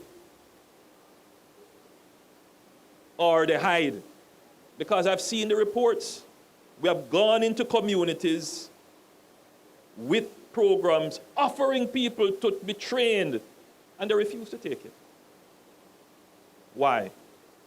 It is clear that the policy of the government can't be just employment. The policy of the government has to be to create a culture of work. So, I want to thank you, because if you let me, I'll go on and on and on. But I want to thank you for being such a good audience and for listening. And again, let me congratulate the PAJ and the team for bringing this project to fruition. I gather now you'd be above 10,600 persons employed here, and that the BPO sector in terms of its employment is now in excess of 36,000 persons, in excess of 36,000.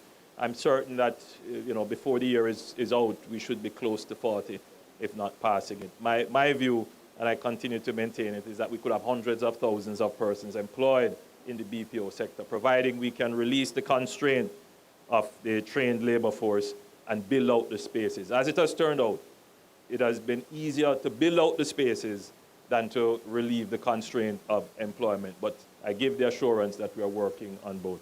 God bless you all. Happy New Year. Health, prosperity, happiness, and peace.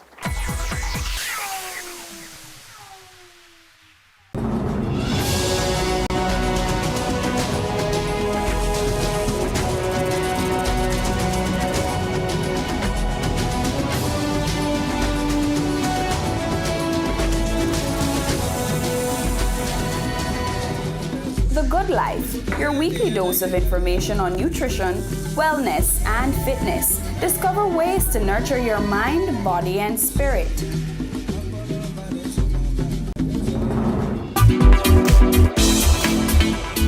My name is Herbert Chung, Executive Chairman, Co-Founder, Honeybone 1982 Limited. You're watching Business Access TV. Serious about business.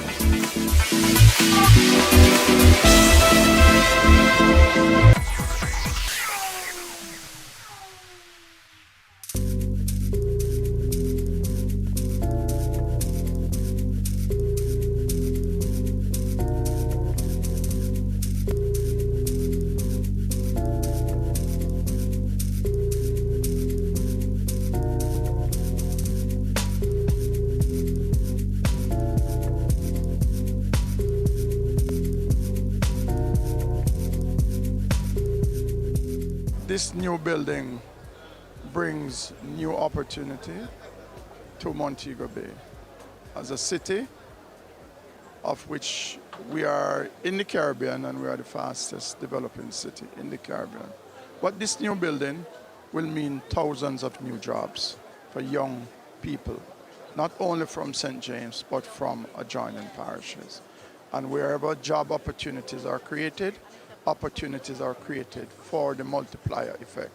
And it is very good for Montego Bay for us to be opening this over 60,000 square foot of space here today. Montego Bay is known as the hospitality location in the Caribbean.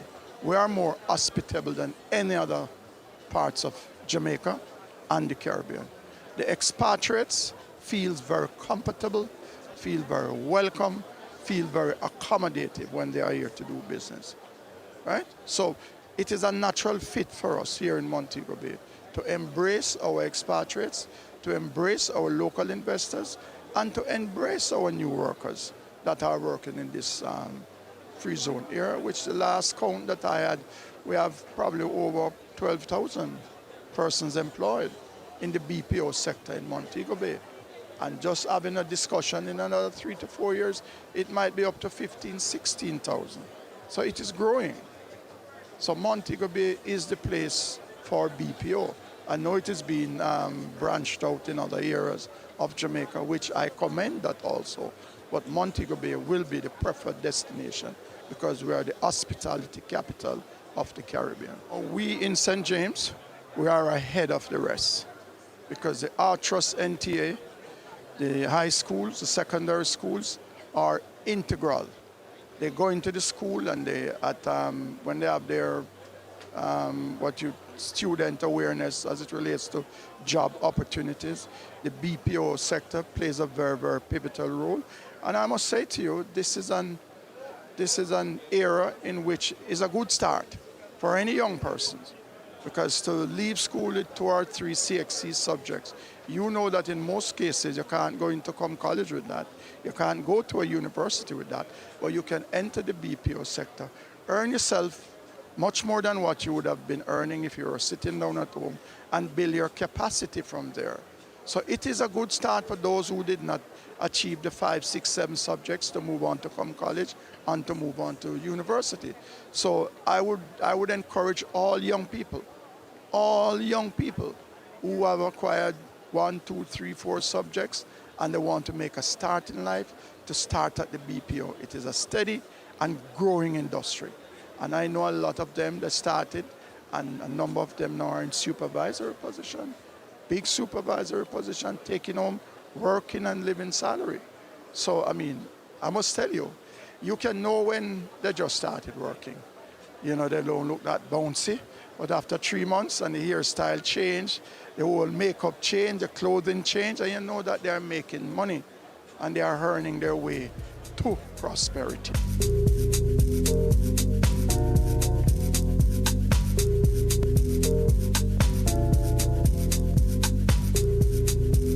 As an iconic building, it demonstrates that we are committed to a world-class type of facility for the services that are offered here.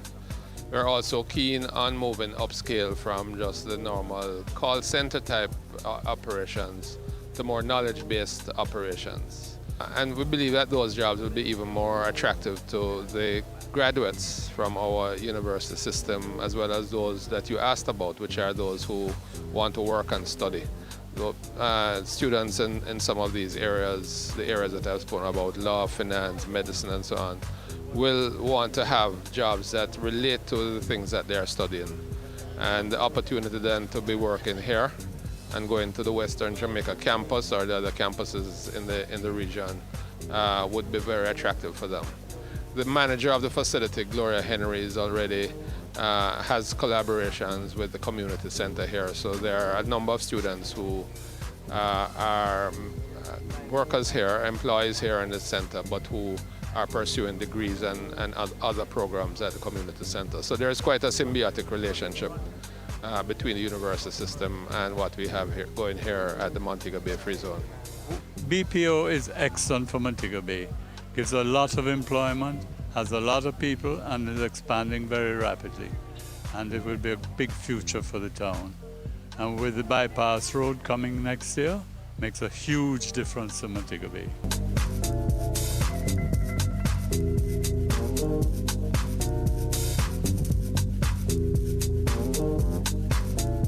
So my name is Deborah Fraser. I'm the CEO for Caribbean HR Solutions. We are an HR outsourcing company. So we support, for the most part, business process outsourcing players who are coming into Jamaica and help them to launch and to find all of their staff, to develop their HR programs, and to keep them in compliance with Jamaican labor laws. So this new building is really very, very impressive.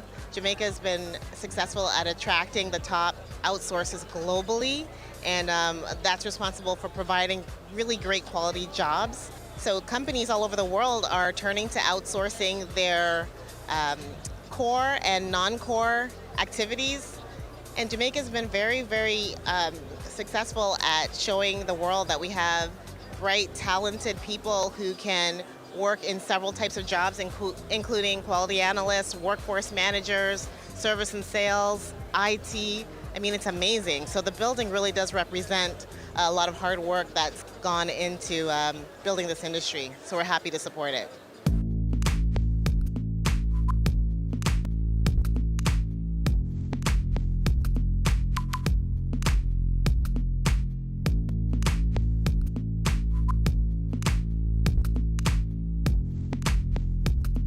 The opening of this new building is significant. It means growth, it means development for our country, it means providing more jobs for our people.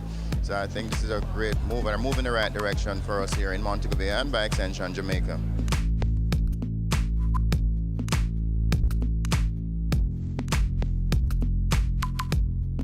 The building is state-of-the-art, top-notch. Professor Shirley and Gloria Henry really helped Concentrix get a smooth launch in Jamaica, which to date we've built just under 500 seats on the ground floor of this building and a rapid expansion into Kingston. So kind of without the support from them, we would not have been able to expand into Kingston as fast as possible because the facility we got was in top-notch shape. So I think it's a great, great step.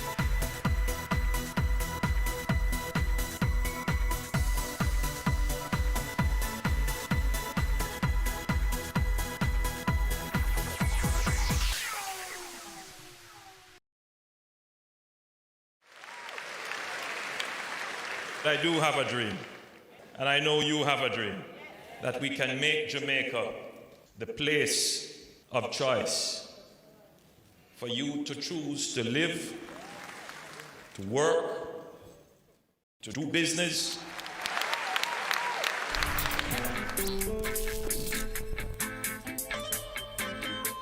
We are going for the Jamaica we want.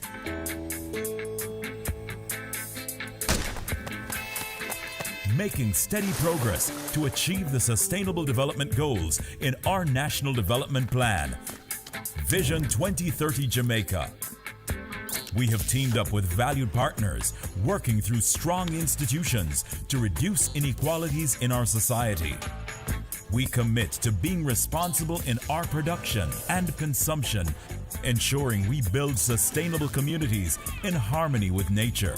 Jamaica is making significant strides in providing quality, lifelong education for all, enabling our people to be engaged in decent work to drive economic growth, equipping men and women with the skills to build resilient infrastructure, promote sustainable industry, foster innovation, and utilize new technologies. Urgent action is being taken to manage natural resources responsibly, protecting clean water sources, ensuring access to water and sanitation for all, diversifying to alternative energy sources, conserving our environment and sustaining life below water and on land. Jamaica is making moves to ensure healthy lifestyles for the well-being of our people. We're promoting sustainable agriculture to achieve food security, improve nutrition, and end extreme hunger, putting in the work to end poverty in all its forms. We're on track in achieving our Sustainable Development Goals through realizing our Vision 2030 Jamaica. We will leave no one behind. And I'm chilling right now, cause we're winning right now.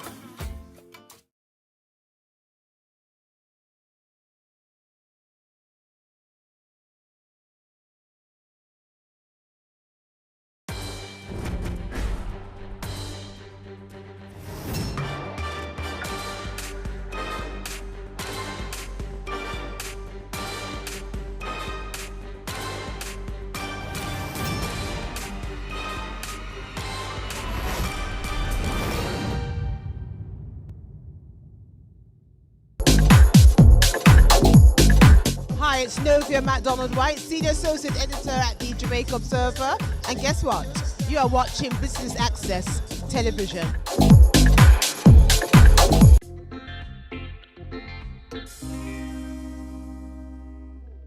Hey guys, guys, thanks for tuning in. The show is about to begin and we have lots in store for you today. We'll be hanging out with Crystal Tomlinson, Public Relations and Engagement Manager for the Digicel Foundation. Crystal leads a very active lifestyle, which is also reflected in how she spends her leisure time. So she'll be taking us for a quick workout at the Dynamic Lifestyle, and then we'll be off for some pampering at the Face Place, and then finally for some food at Prendy's on the beach. So don't go anywhere, lots more chill spot after this.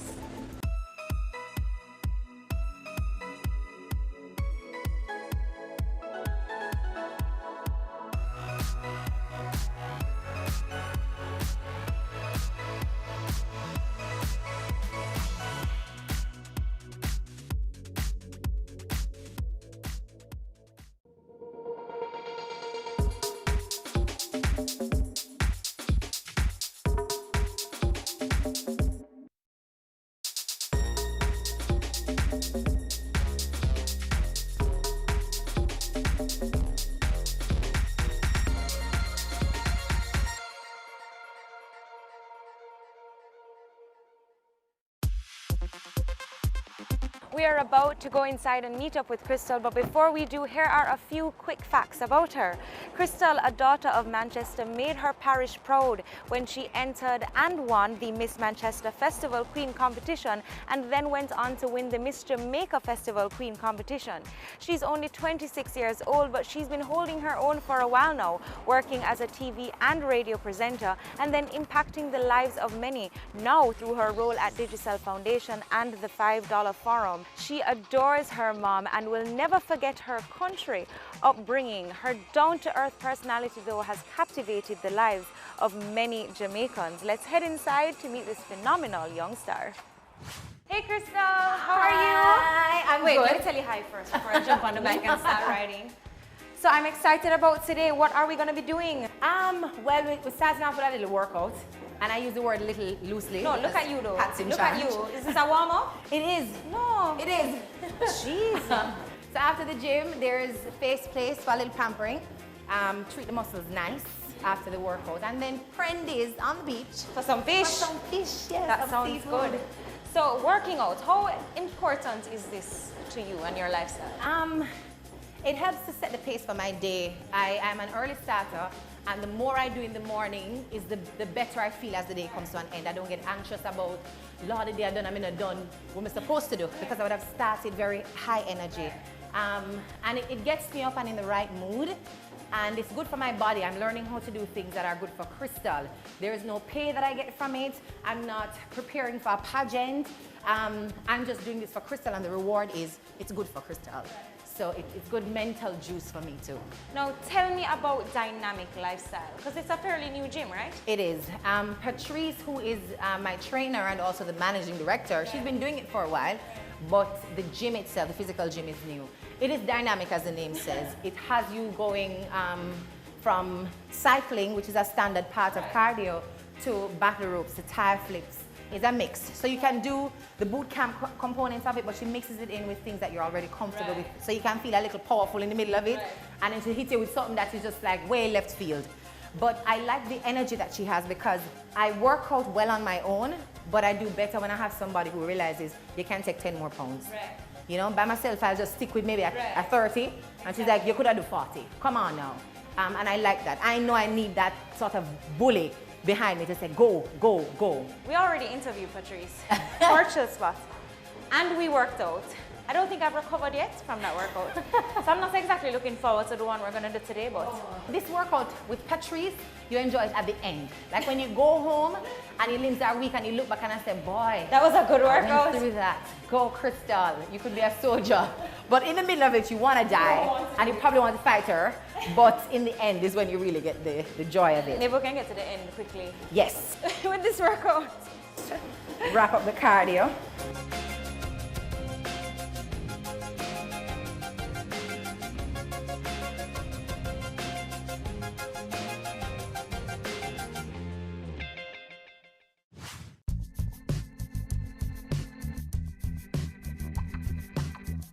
Well, that was an exhausting workout. Yes, yes, and it gets worse, I guarantee you.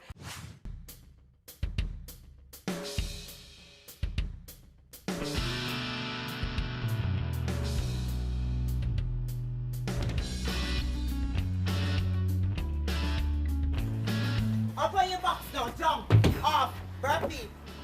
Back again, back to the gate.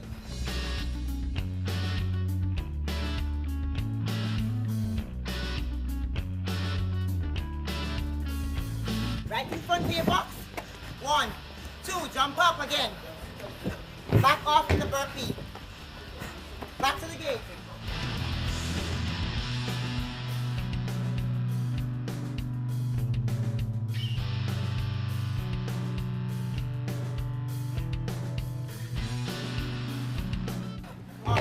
Off, burpee, boom. Good job. Good. Can't get these things, man. Thanks. Coming up.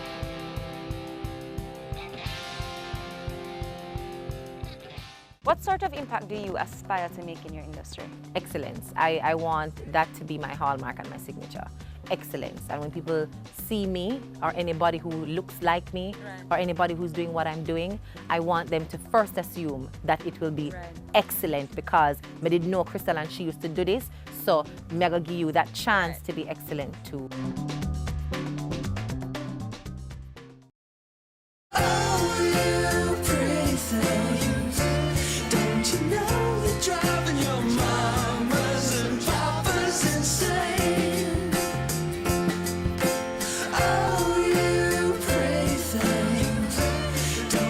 Great design is not only how things look, but also how well they work. The GLC, more than meets the eye.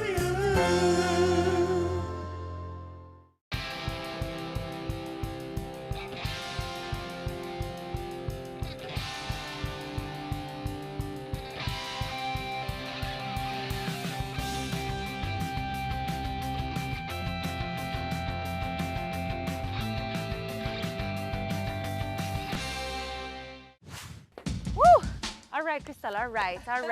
So I want to talk a little bit about your professional side. How did you get started on your professional journey? I think most of it has happened through a series of referrals and recommendations. I've never had to technically, walk around, knock on doors and apply for a job. The opportunities present themselves, and that is from people seeing my public persona or persons who I've worked with before who recommend me to other people. And it leads to, more often than not, permanent employment. That's how I got to start. And I continue to get new starts in the same way. Now, you're the founder of the $5 Forum. Yes. Tell us about that. Started that in 2015, and it was a way for me to connect with young girls who thought it would have been impossible to talk to somebody you see on TV, on radio, out there in public life. And there were a lot of persons who had questions for me, wanted some advice in different areas, didn't have the self-confidence, particularly for public speaking. And I thought maybe I should keep something and pull together as many people as I can and do some sessions with them. But a big thing for me is that nothing should come to you for free. So I said, I'm gonna charge you something. Nothing that will make you not want to come, but consider it a contribution. You have to give up something in order to get something. So that's the concept behind the $5 Forum. I'm still working out how I want it to grow. $5, like $5 Jamaican dollars. Yeah, they come and drop it in a jar and I say, okay, whoever I see at the stoplight when I'm going home, I'll give them the change and they can put it to good use.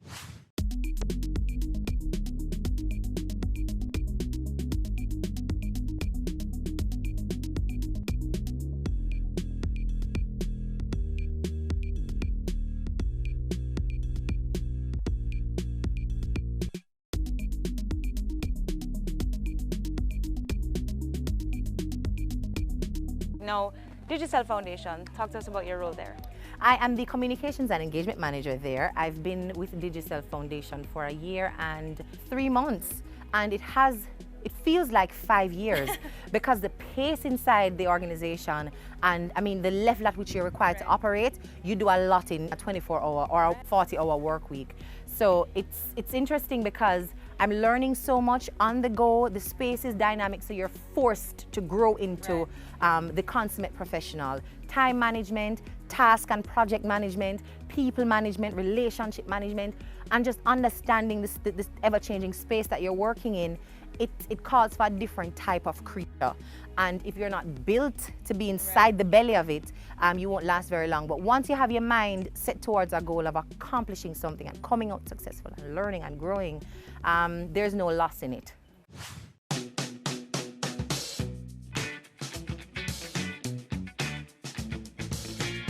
Now, did you see yourself becoming this accomplished by 26 years old? It's not something I envisioned. And to be quite honest, even at age 20, 21, I wasn't sure what I wanted to do and who I wanted to be. But I understood one thing, and that was I am not going to fail at it. Whatever it is I'm going to choose to do, I was confident I wouldn't fail at it. But I really didn't expect to be where I am now at this age. So I'm grateful for it, and I'm learning to take the time to enjoy being here before I move on another year or to another place. Okay, and what would you say are some of the challenges that you had to overcome in becoming who you are today professionally? A big challenge for me is time management. I'm still working on it. I'm not as bad as I used to be. I mean, from a place where I used to like miss the time and miss an exam, you know, it was that bad. And I realized that if I wanted to do the things that I need to do, I had to create a framework and assign a time to do it and work with that, stick with it. So that level of discipline is what I had to continue to learn how to develop. But also the stereotypical conversations and ideas that people have about who you are, especially when they see you in media and on television. A friend of mine make joke and say Jamaicans love ugly people because when they ugly them, they say not a bad boy, right? Them find the nicest thing for them because, all right, she not pretty, so say nice things. But when you look not ugly, then it's a different story. They start to pick you apart for all the other things that really aren't essential, and then don't give you the benefit and the credit for the work you've put in academically, professionally. So it's a delicate balance, and I will never try to diminish the feminine side of me to make somebody else feel comfortable, which means that I have to always pronounce and underscore the other parts of Crystal and the what I call the social good that I bring to my country and to my community. And over a period of time, people have grown to focus on that with me. But it's a journey. It's a journey. Social media too makes it difficult because all they see is a picture, right? You know, they look on and see pictures, should have clothes and whatever, and so she must not have nothing else for offer. I don't get it, but people are like that, and you have to learn to work with it and around it where you can. What sort of impact do you aspire to make in your industry? In terms of the personal mark I want to make, is just excellence. I want that to be my hallmark and my signature. Excellence. And when people see me or anybody who looks like me or anybody who's doing what I'm doing, I want them to first assume that it will be excellent because I didn't know Crystal and she used to do this, so I'm going to give you that chance to be excellent too. And I also want to be able to open doors for persons who have similar interests. If I can be a way maker, a bridge builder in any way, I'm always willing to do that. Now, Crystal, if you could give some advice to the younger you, what would you say? Don't be nervous. Don't overthink it. Just walk into it confidently. I have never really been a shy person, but self-doubt has always been a part of who I am. And it's because of, you know, not coming from a big stush background and not having wealth to carry you into a room. And I mean, coming from country back to Kingston and all the things that will make you think you don't have a right to be where you are. And so you're not really sure if you should say, do, go. And so I would say to that younger self, just do it. If you want to do it, do it. If it don't work out, so it go. Learn the lesson, pack up, and move on to the next thing. And I probably would have been even further had I learned that lesson a little earlier. All right, well, let's get back to this. Yes. These ropes. Arms, my weakest body part. And so I have to work it the hardest.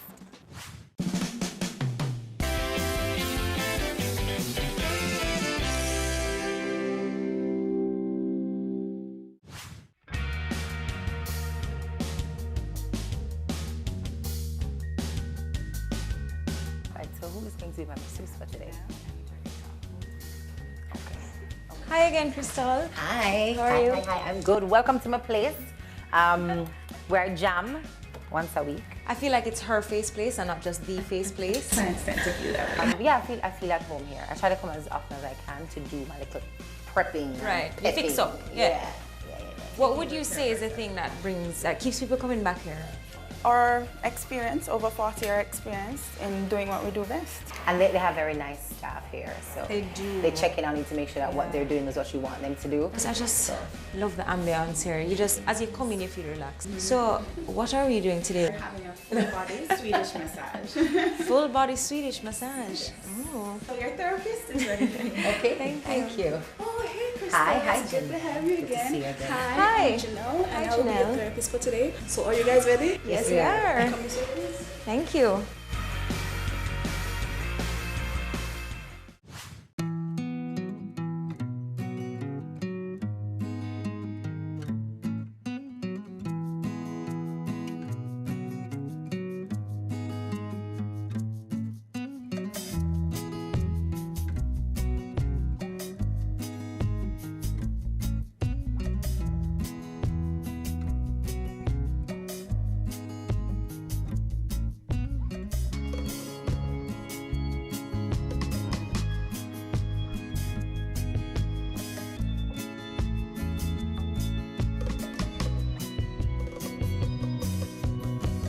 Crystal, this feels so amazing. Yes, it does. And when we leave here, we're gonna go get some food, right? Yes, the day continues. We're going to have food on the beach at Prendy's, so there's greater to come. Oh my gosh, I can't wait. The day continues. Yes, yes. Coming up, how would you describe yourself? I am open.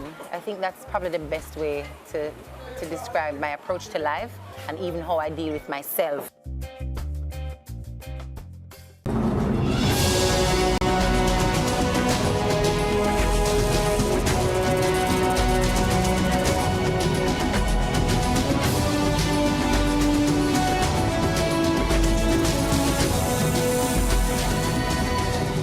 The Good Life, your weekly dose of information on nutrition, wellness, and fitness. Discover ways to nurture your mind, body, and spirit.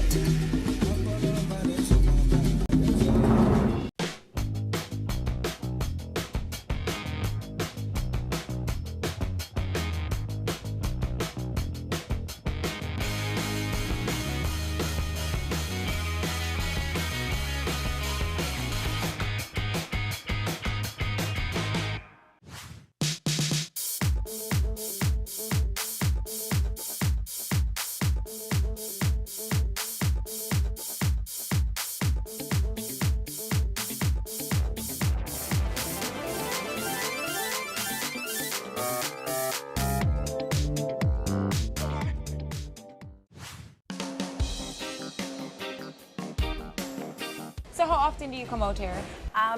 Usually maybe like once every 2 months, and it's in my head. I get away, like I tell myself I'm going on vacation to the beach. So for what it's worth, I get to just not be in too much of the concrete and cars and smoke, So, just for an hour. So. I mean, are you a fish or a lobster type of girl? Fish. I'll try the lobster, but I'm not very in tune with the texture. So when time comes, you know, like somebody offer you some lobster somewhere, some because too short of it, I'll eat it. But if it's meat to order, it's regularly steamed fish, bami, plantain, festival, because I love okra and I love sauciness. I love like thick sauce. Wetty yes, things. That's me. Enough gravy on my rice, enough gravy on my chicken. So I'll pick a steamed fish all the time.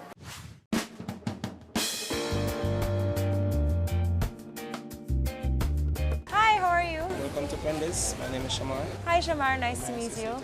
Well, I want to know about Prendy's, so tell me about what you guys offer. Okay, we offer a wide variety of seafood. We do shrimp, we do lobsters, crabs, and you can do it just the way you like it. Okay, what would you say is the most popular thing on the menu? What do people always order? Fried fish. Fried fish? Is that your favorite as well? No, that's not my favorite. My favorite is the brown stew. Brown stew. And why would you say Prendy's is so popular? What keeps people coming back? Well, of course, the food we prepared, our presentation, and our customer service, of course. No, well, I have a problem because every time people start talking about food, I just get hungry. So can we place our orders now? Yes, you can. Okay, well, I want a fried fish. And I'm gonna go with my usual steamed fish and bami. What's it for you? Yeah, steamed fish every time. Thanks so much. I'll go back shortly. Thank you very much. Now, Crystal, I want to talk a little bit about the personal side of you. Okay. How would you describe yourself? I am open. I think that's probably the best way to describe my approach to life and even how I deal with myself and my own failures and successes. I'm open to learning, to changing, to meeting new things, to changing my mind, to being wrong. And that allows me to welcome new opportunities and new people into my life. And you know, if something happens and I have to just change jobs, I'm willing to just do whatever it takes to enjoy life. You were raised in Manchester. Talk to me about your childhood. I was. So it's a mix of Manchester and St. Catherine because in my formative years,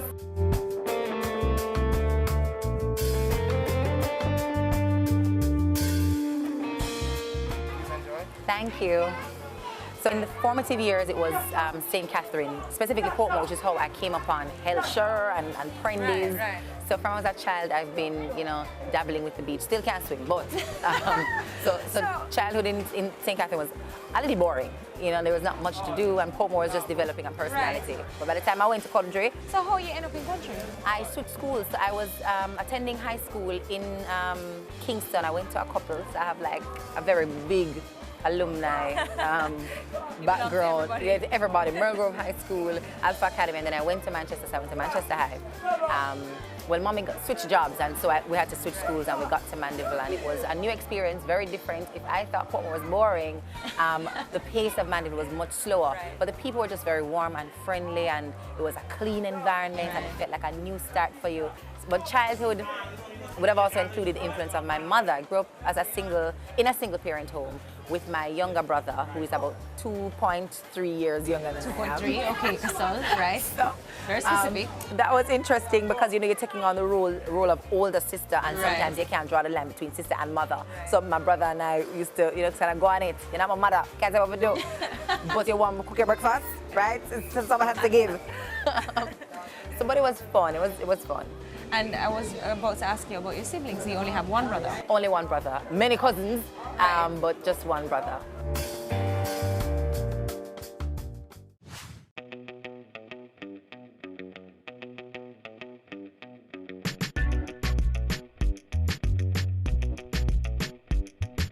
Do you have a most memorable childhood moment? I do, and it's a very odd one.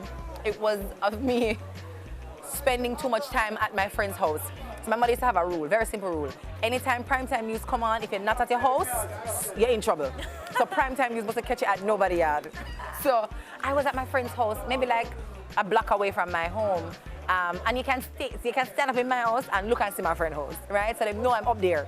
So having a great time on the veranda, making up a routine for a Kirk Franklin song, excitement, you know, time went away and I forgot that news starts and the door reached up.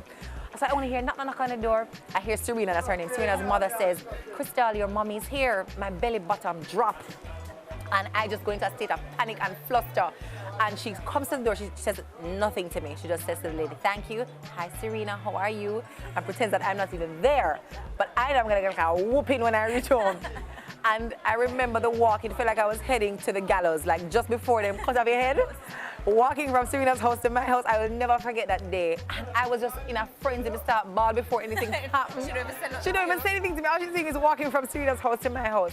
And I just remember, and I think that's where I understood what discipline was for me. It wasn't the beating that I was supposed to get in.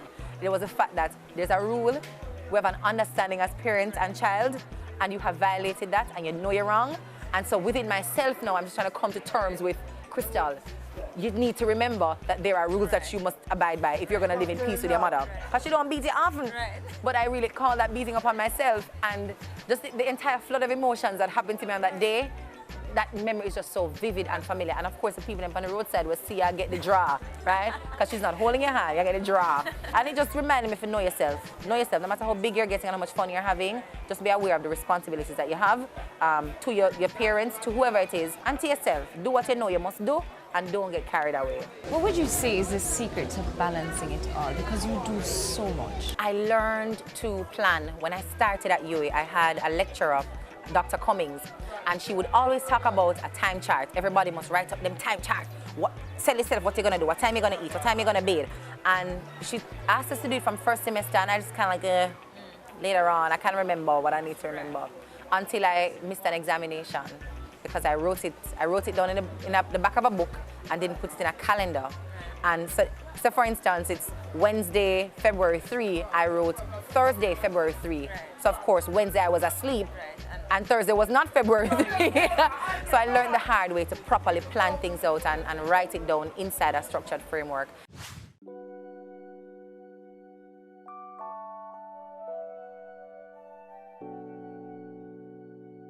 So your personal life now. Yes. So you're dating the king of dancehall. I am. Moses Beenie Man Davies. What is that like? Because you're both in the spotlight. It's interesting because it's difficult to keep your relationship out of people's mouths and off other people's Instagram feeds. You seem to have no control over it, but we accept that as part of having a public profile, the public is going to be interested in what you're doing. So it's about tailoring how much you expose to them and how much information you feed through, you know, where am I today and what are we doing today.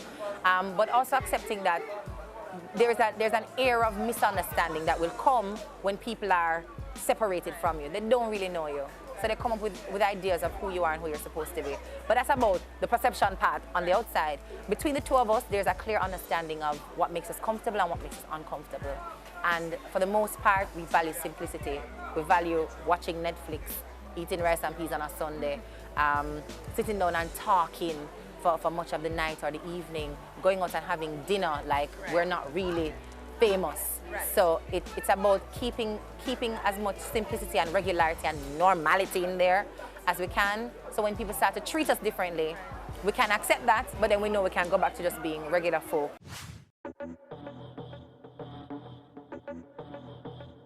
What would you say is next for you? Where do you see yourself in the next, 5 or so years? I think I'm going to be doing some traveling. 5 years ago, I would say, nah, I left Jamaica, never. I tell you stuff ever, I do everything here. And you travel and you get exposed to different ways of doing things and you get curious about, could this work differently somewhere else? Could I develop a skill set using another type of language and another cultural framework? So I'm seeing myself traveling, starting perhaps in North America, but definitely I want to go to Africa. I want to do something on that continent. Maybe it's media, maybe it's management, something. But I do see myself traveling. There's a nomadic essence in me that me just don't think say the 14 parishes of Jamaica can't hold me for very long. But this will always be home base for me.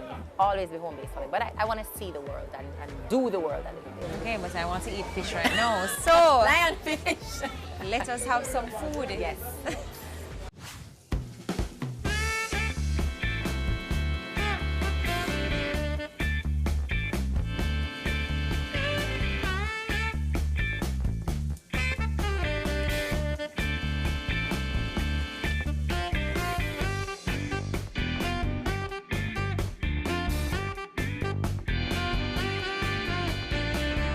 This looks good.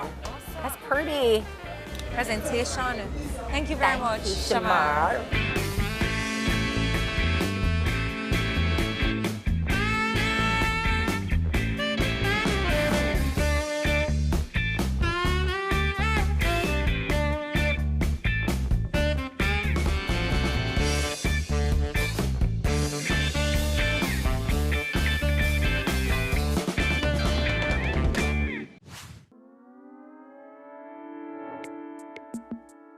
Crystal, thank you so much for sharing your awesome chill spots with us. This food was the highlight of my whole day. I am happy you enjoyed it. It was so good. You did well, So Candy. good. You did well. I didn't think fried fish could get any better, but it did.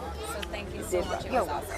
Thank you very much for having me, and I hope the viewers enjoy, this little peep into my life and what I do. Good job.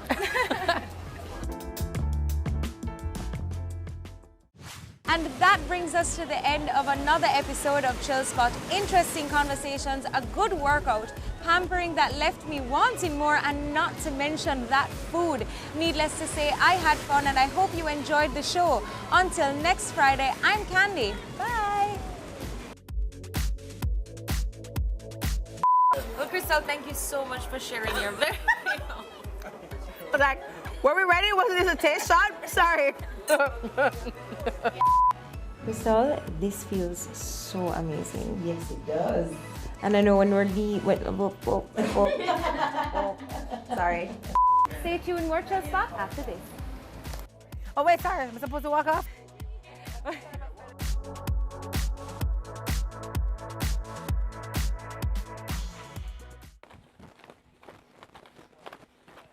All right, got that shot. Cameo takes you behind the scenes of Jamaica's exploding creative industries to give you an insider's look at how creatives get the job done. I'm really picky about how we treat our customers. As creative people, we went a little bit over the top. Each week, we interview innovators leading the charge in their industry. The chaos of creativity meets the stricture of structure on Business Access TV's Cameo. Michelle Chung, CEO and co-founder of Honey Bun in Jamaica, and you're watching Business Access TV, serious about business.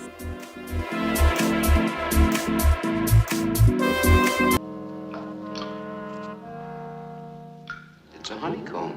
It can't be, it's too big. About 100 million years ago, bees were more like wasps, eating other insects rather than nectar and pollen. It's unclear exactly when bees decided to become vegetarians, but considering the choice between eating a fly and some delicious sweet-tasting nectar from a cherry tree in full bloom, it seems like a good decision. This week on The Good Life, we look at the honeybee and the benefits of the sweet, viscous food it provides.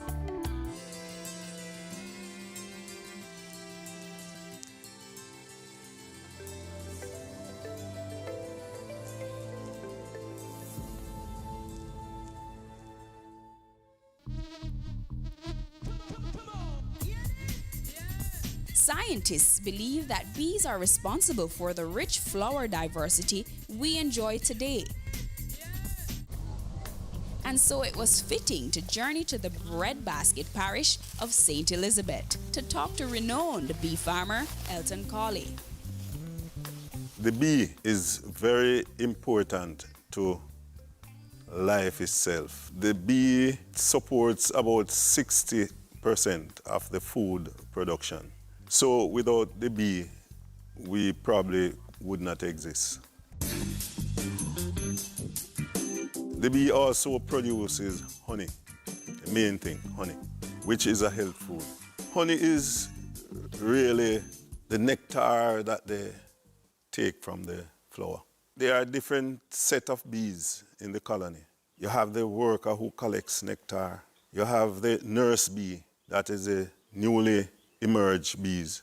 They do housekeeping, like keep the queen clean, feed the young ones, and they do inside work. When they are strong and mature enough, they join the workforce, and they will fly out to collect pollen and nectar. Also, they collect resin from the trees, which are used to make the propolis. The scouts will fly out in search of flowering plants. They come back to the hive and communicate that information to the bees that are in the hive. Tell them what direction to fly, and they will go out, fill their stomach with the nectar, and fly back to the hive. While flying to the hive, that nectar that they take in their stomach is converted to honey, and they take back honey to the hive, deposit it, and go again. And there are thousands of bees that are doing that during the day. Our main source in St. Elizabeth, we have a lot of logwood. The logwood is the main one. The logwood is a distinctive honey. It has a special taste. It has a special aroma. People always go for logwood honey. If we should label the honey as logwood honey, we can ask for a premium price for it. But most farmers don't separate the logwood honey from the multifloral. They just package everybody and sell it at one price. But the logwood honey is exceptional. This frame, the queen lays in it. If you notice, there are some seal broods and there are some larvas. She lays in this, both sides. The top section of it, they store some honey. You refer to it as the honey arch. You know, see them store it in an arch. And as soon as these bees emerges, they stock honey in all of this. Honey has had a valued place in traditional medicine for centuries. It has a limited use in modern medicine due to the lack of scientific support, but studies have recorded some undisputed benefits. Honey, benefits. Oh boy, honey has many benefits. It is referred to as nature's only natural food. When one takes honey in their system, your body uses up every part of the honey that you take in. None of it not go to waste. And that is the reason why it is not advisable that you take a whole heap of honey one time, because your body cannot deal with it in large volume. If you have any fungal infection, whether your hair, your skin, your eyes, between your toes, you apply a small coat of honey and you're good to go. When you take honey, it energizes you. it relaxes the nerves. It is suggested that you drink a teaspoonful of honey each night just before you go to your bed. Honey is used in manufacturing. A lot of products that are on the market, honey is part of it. The health food stores do use honey in some of the products. In addition to those benefits, studies have shown that raw honey is linked to healthy weight management when substituted for sugar as a sweetener. Raw honey is said to also activate hormones that suppress the appetite. Raw honey raises levels of health-promoting antioxidants in the body, especially those that have been shown to reduce the risk of heart disease and cancer. In the process of making honey, the bee also produces other health foods. There is also the pollen. It is also a health food. It's one of the high energy food that they produce for themselves. Pollen, it's not recommended that you mix it into a hot drink. If you expose it to a high temperature, it will destroy the enzymes in the product. So it will basically be useless. You can use it on your salad, you can mix it in your fruit drink, and you can eat it straight. Because of its multiple health purposes, it can be used widely. Bee pollen contains more protein than any animal source and more amino acids than an equal weight of eggs or beef. It is also in raw honey, which is known to ward off infections and provide natural allergy relief. The wax is another product of the hive. They will eat back some of that honey. That's the mature bees. And there's a special gland inside of them that convert the honey to wax.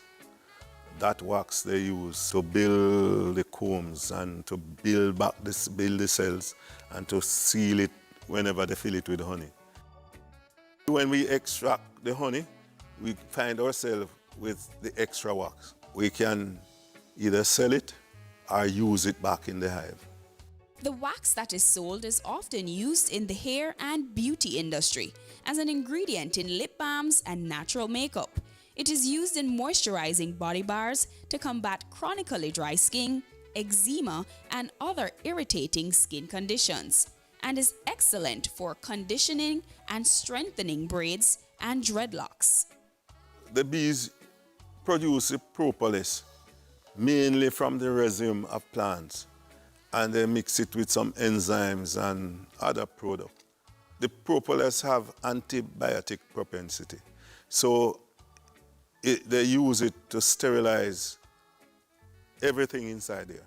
Even when the bees go out and collect, they have to pass through the entrance, which is coated with propolis. It helps to clean the system. If something goes in the hive and they cannot manage to take it out, they propolize it. You use the propolis to seal it so it cannot contaminate anything inside there. When the bees work inside there, the honey, the bee bread, the pollen, whatever they store inside there, it is not contaminated. It is clean. The only time that any product from the hive will be contaminated is after it is taken out. It depends on how you process it. Not many of us have started extracting propolis, but there's also a market for propolis. There's also a market for the royal jelly, but I don't know of anybody in Jamaica that is extracting royal jelly. It's very expensive and it's very technical. There are some people who go into flavored honey, but for medicinal, I'm certain about the honey and garlic. I do use it myself. It's a very good remedy for cough and cold.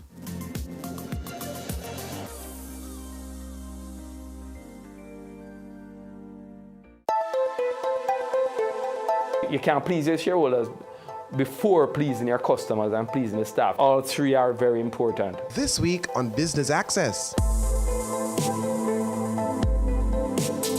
The reality is that any city that is going to grow and going to develop, you can't have the same old looking buildings, The reality is that you have to be modern. You have to modernize to draw attention, to draw investors into the country and so on.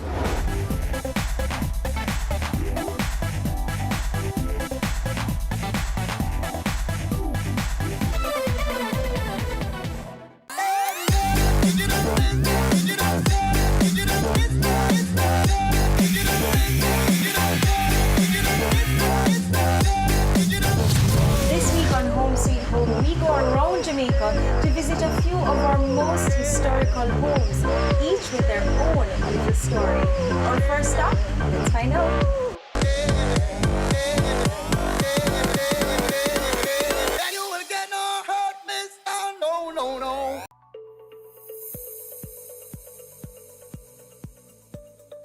Welcome back to The Good Life. If you are just joining us, we are exploring the benefits of honey. Let's look at the queen bee. The queen is the most important bee. She is the one who maintains the hive. She knows when to produce and how much to produce. She can lay up to 2,000 eggs per day. And that's a lot of eggs. And that is why you find there are so much workers in the hive, because she's the one who lays all those eggs. She lays the drones in the drone cell when it is necessary. The more bees you have in the hive, the more efficient the hive is. So if you give them the space, they will produce and occupy all the space.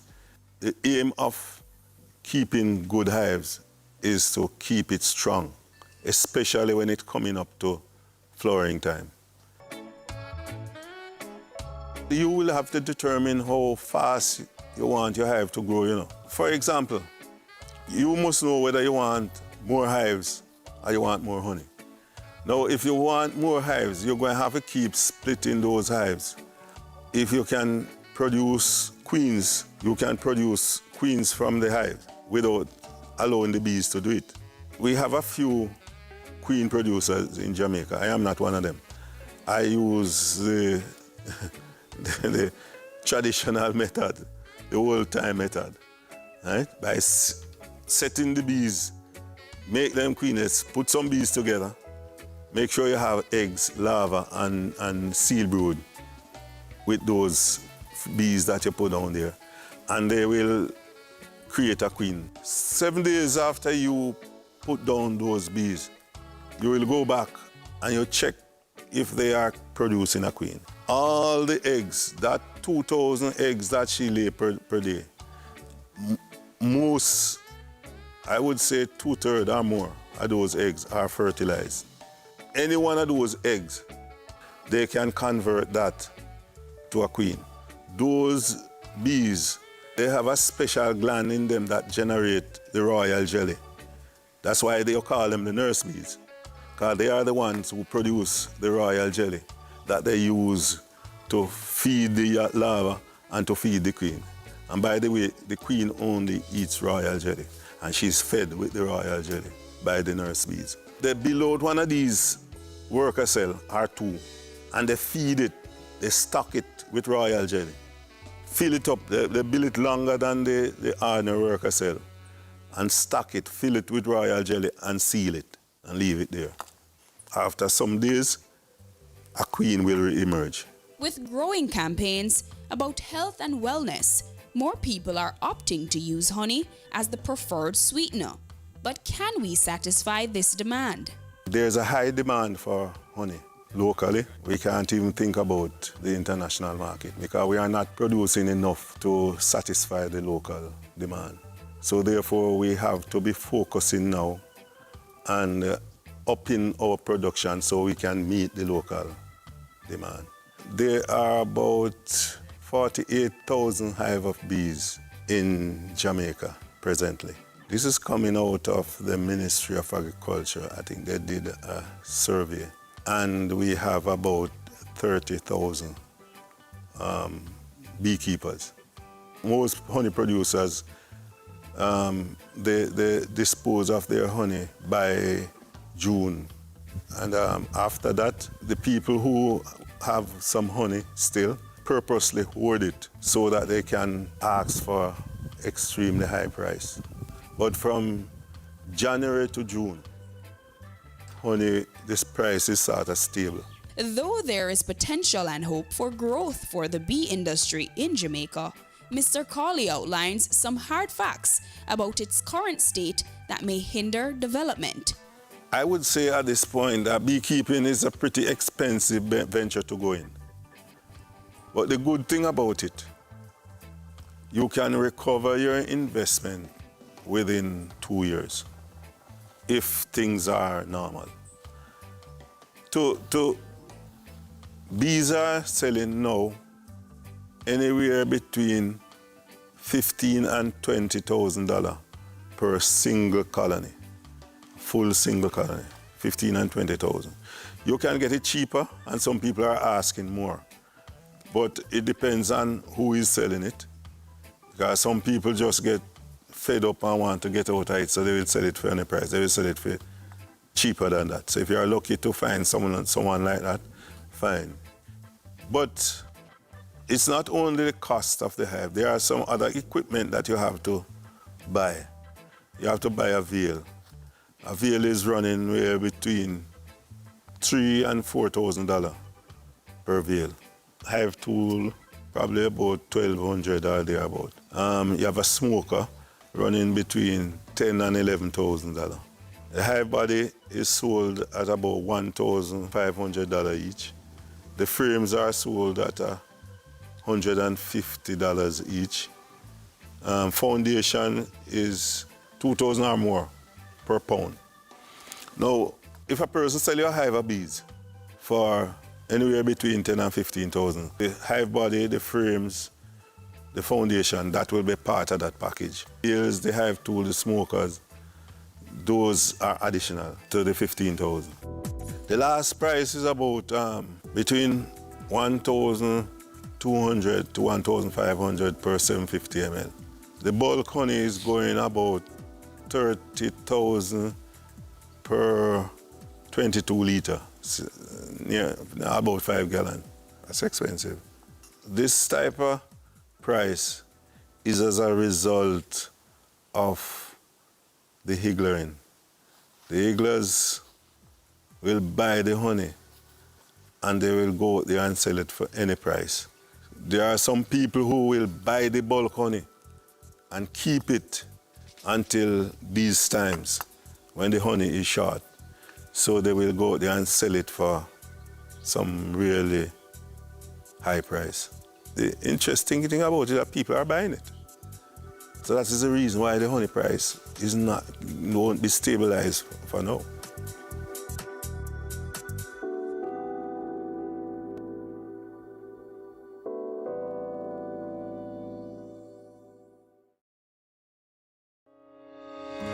Dodge & Global Marketing Strategy Consulting.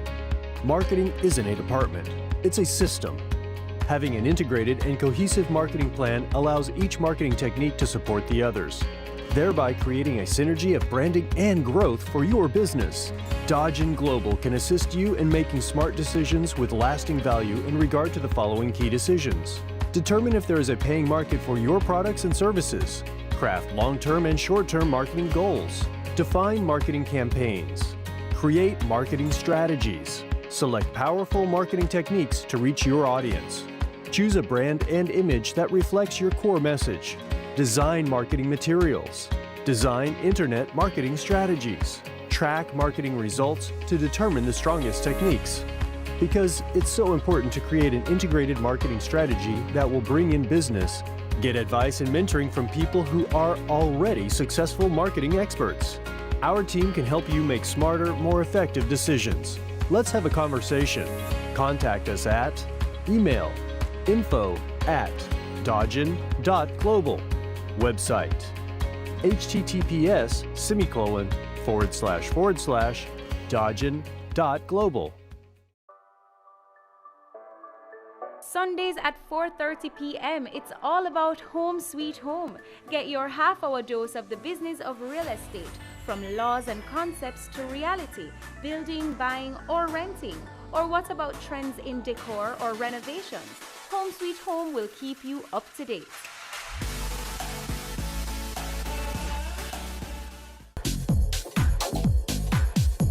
My name is Levon Flynn, and you're watching Business Access TV. Serious about business.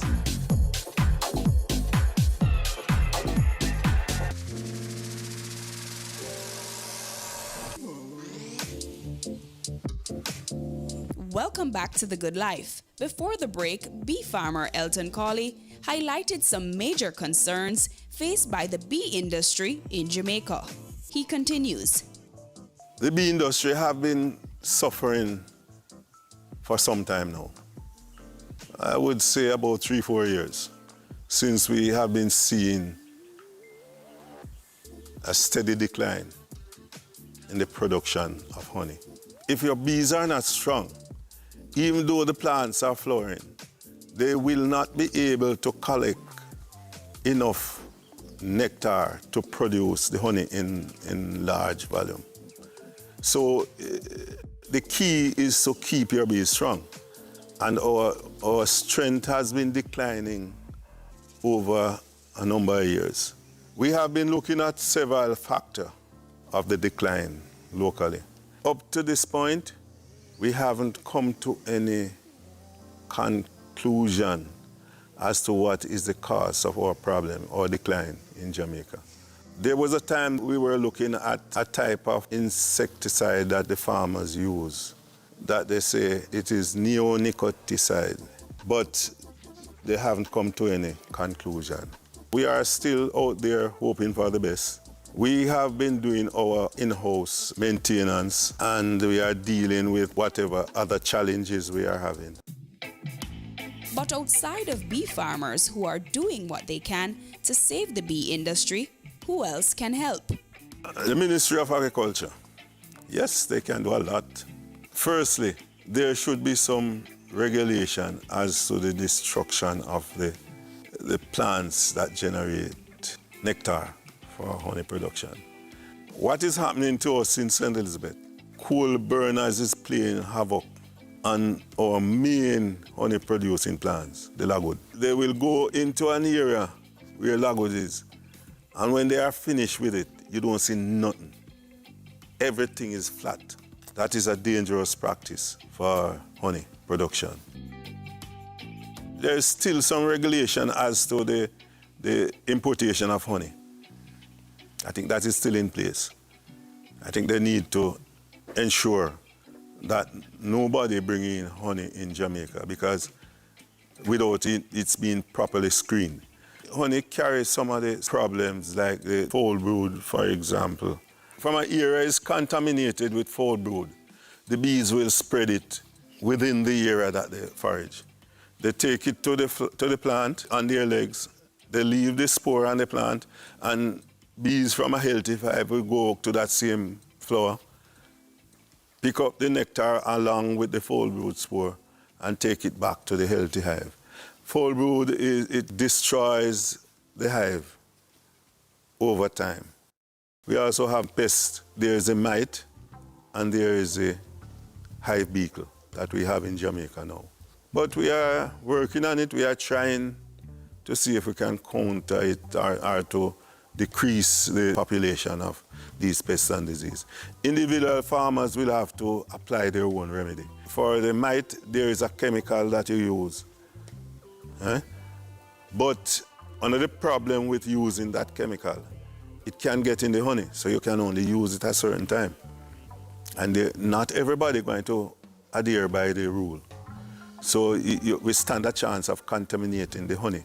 And if we run in that problem, when we reach the point to export, we're going to have a problem. Pre-Delase is a problem in some of the areas. I myself have suffered a little bit of Pre-Delase problem, but it's not widespread. We are in discussion with the apiculture unit in the ministry as to the best way to counter the Pre-Delase problem. There are some things that we plan to do. I cannot say it now publicly because, for security purpose, we can't disclose. However, hopefully, we'll get on top of it. Despite evidence that much more needs to be done for the bee industry to prosper, Mr. Cawley notes that he is beginning to see signs of improvement in bee season, which he finds encouraging.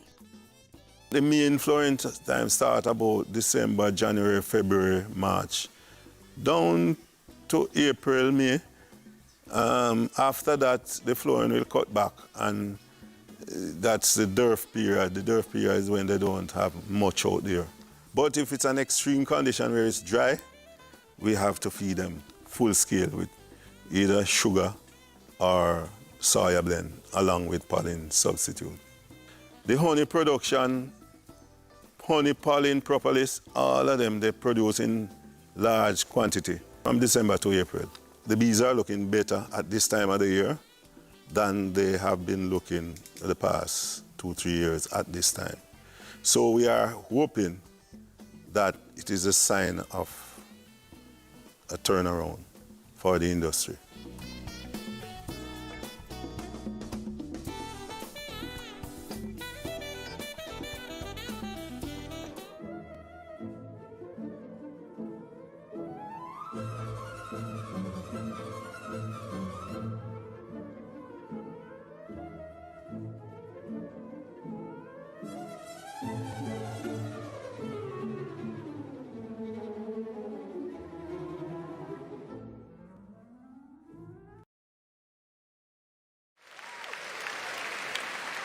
I do have a dream, and I know you have a dream, that we can make Jamaica the place of choice for you to choose to live, to work, to do business.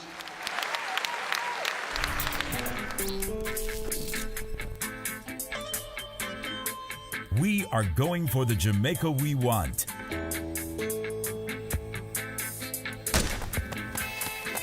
Making steady progress to achieve the Sustainable Development Goals in our National Development Plan, Vision 2030 Jamaica.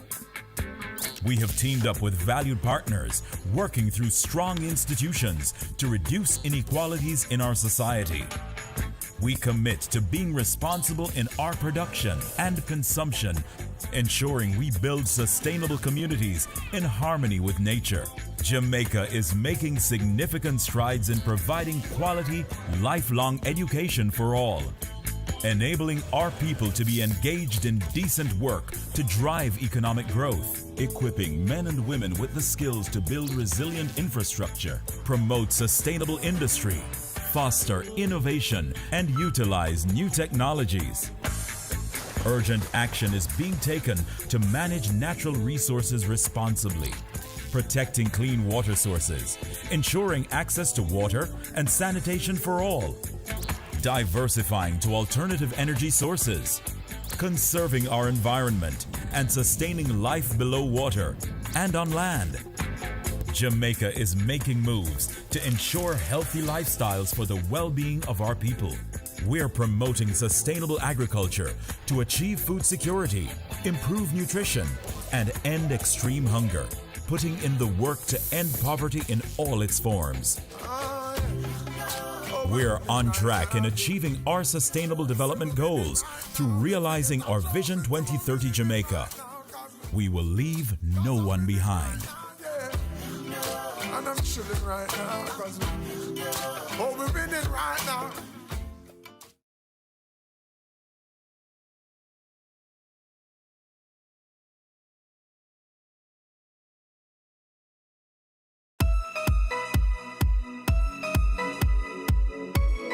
Hey guys, I'm Candy and welcome to Chill Spot, Jamaica's ultimate leisure show. This season promises to reveal some of the hidden treasures of the lifestyle industry by taking you to the chill spots of some of Jamaica's most brilliant business minds, giving you a glimpse into how they choose to unwind and just pull a vibe.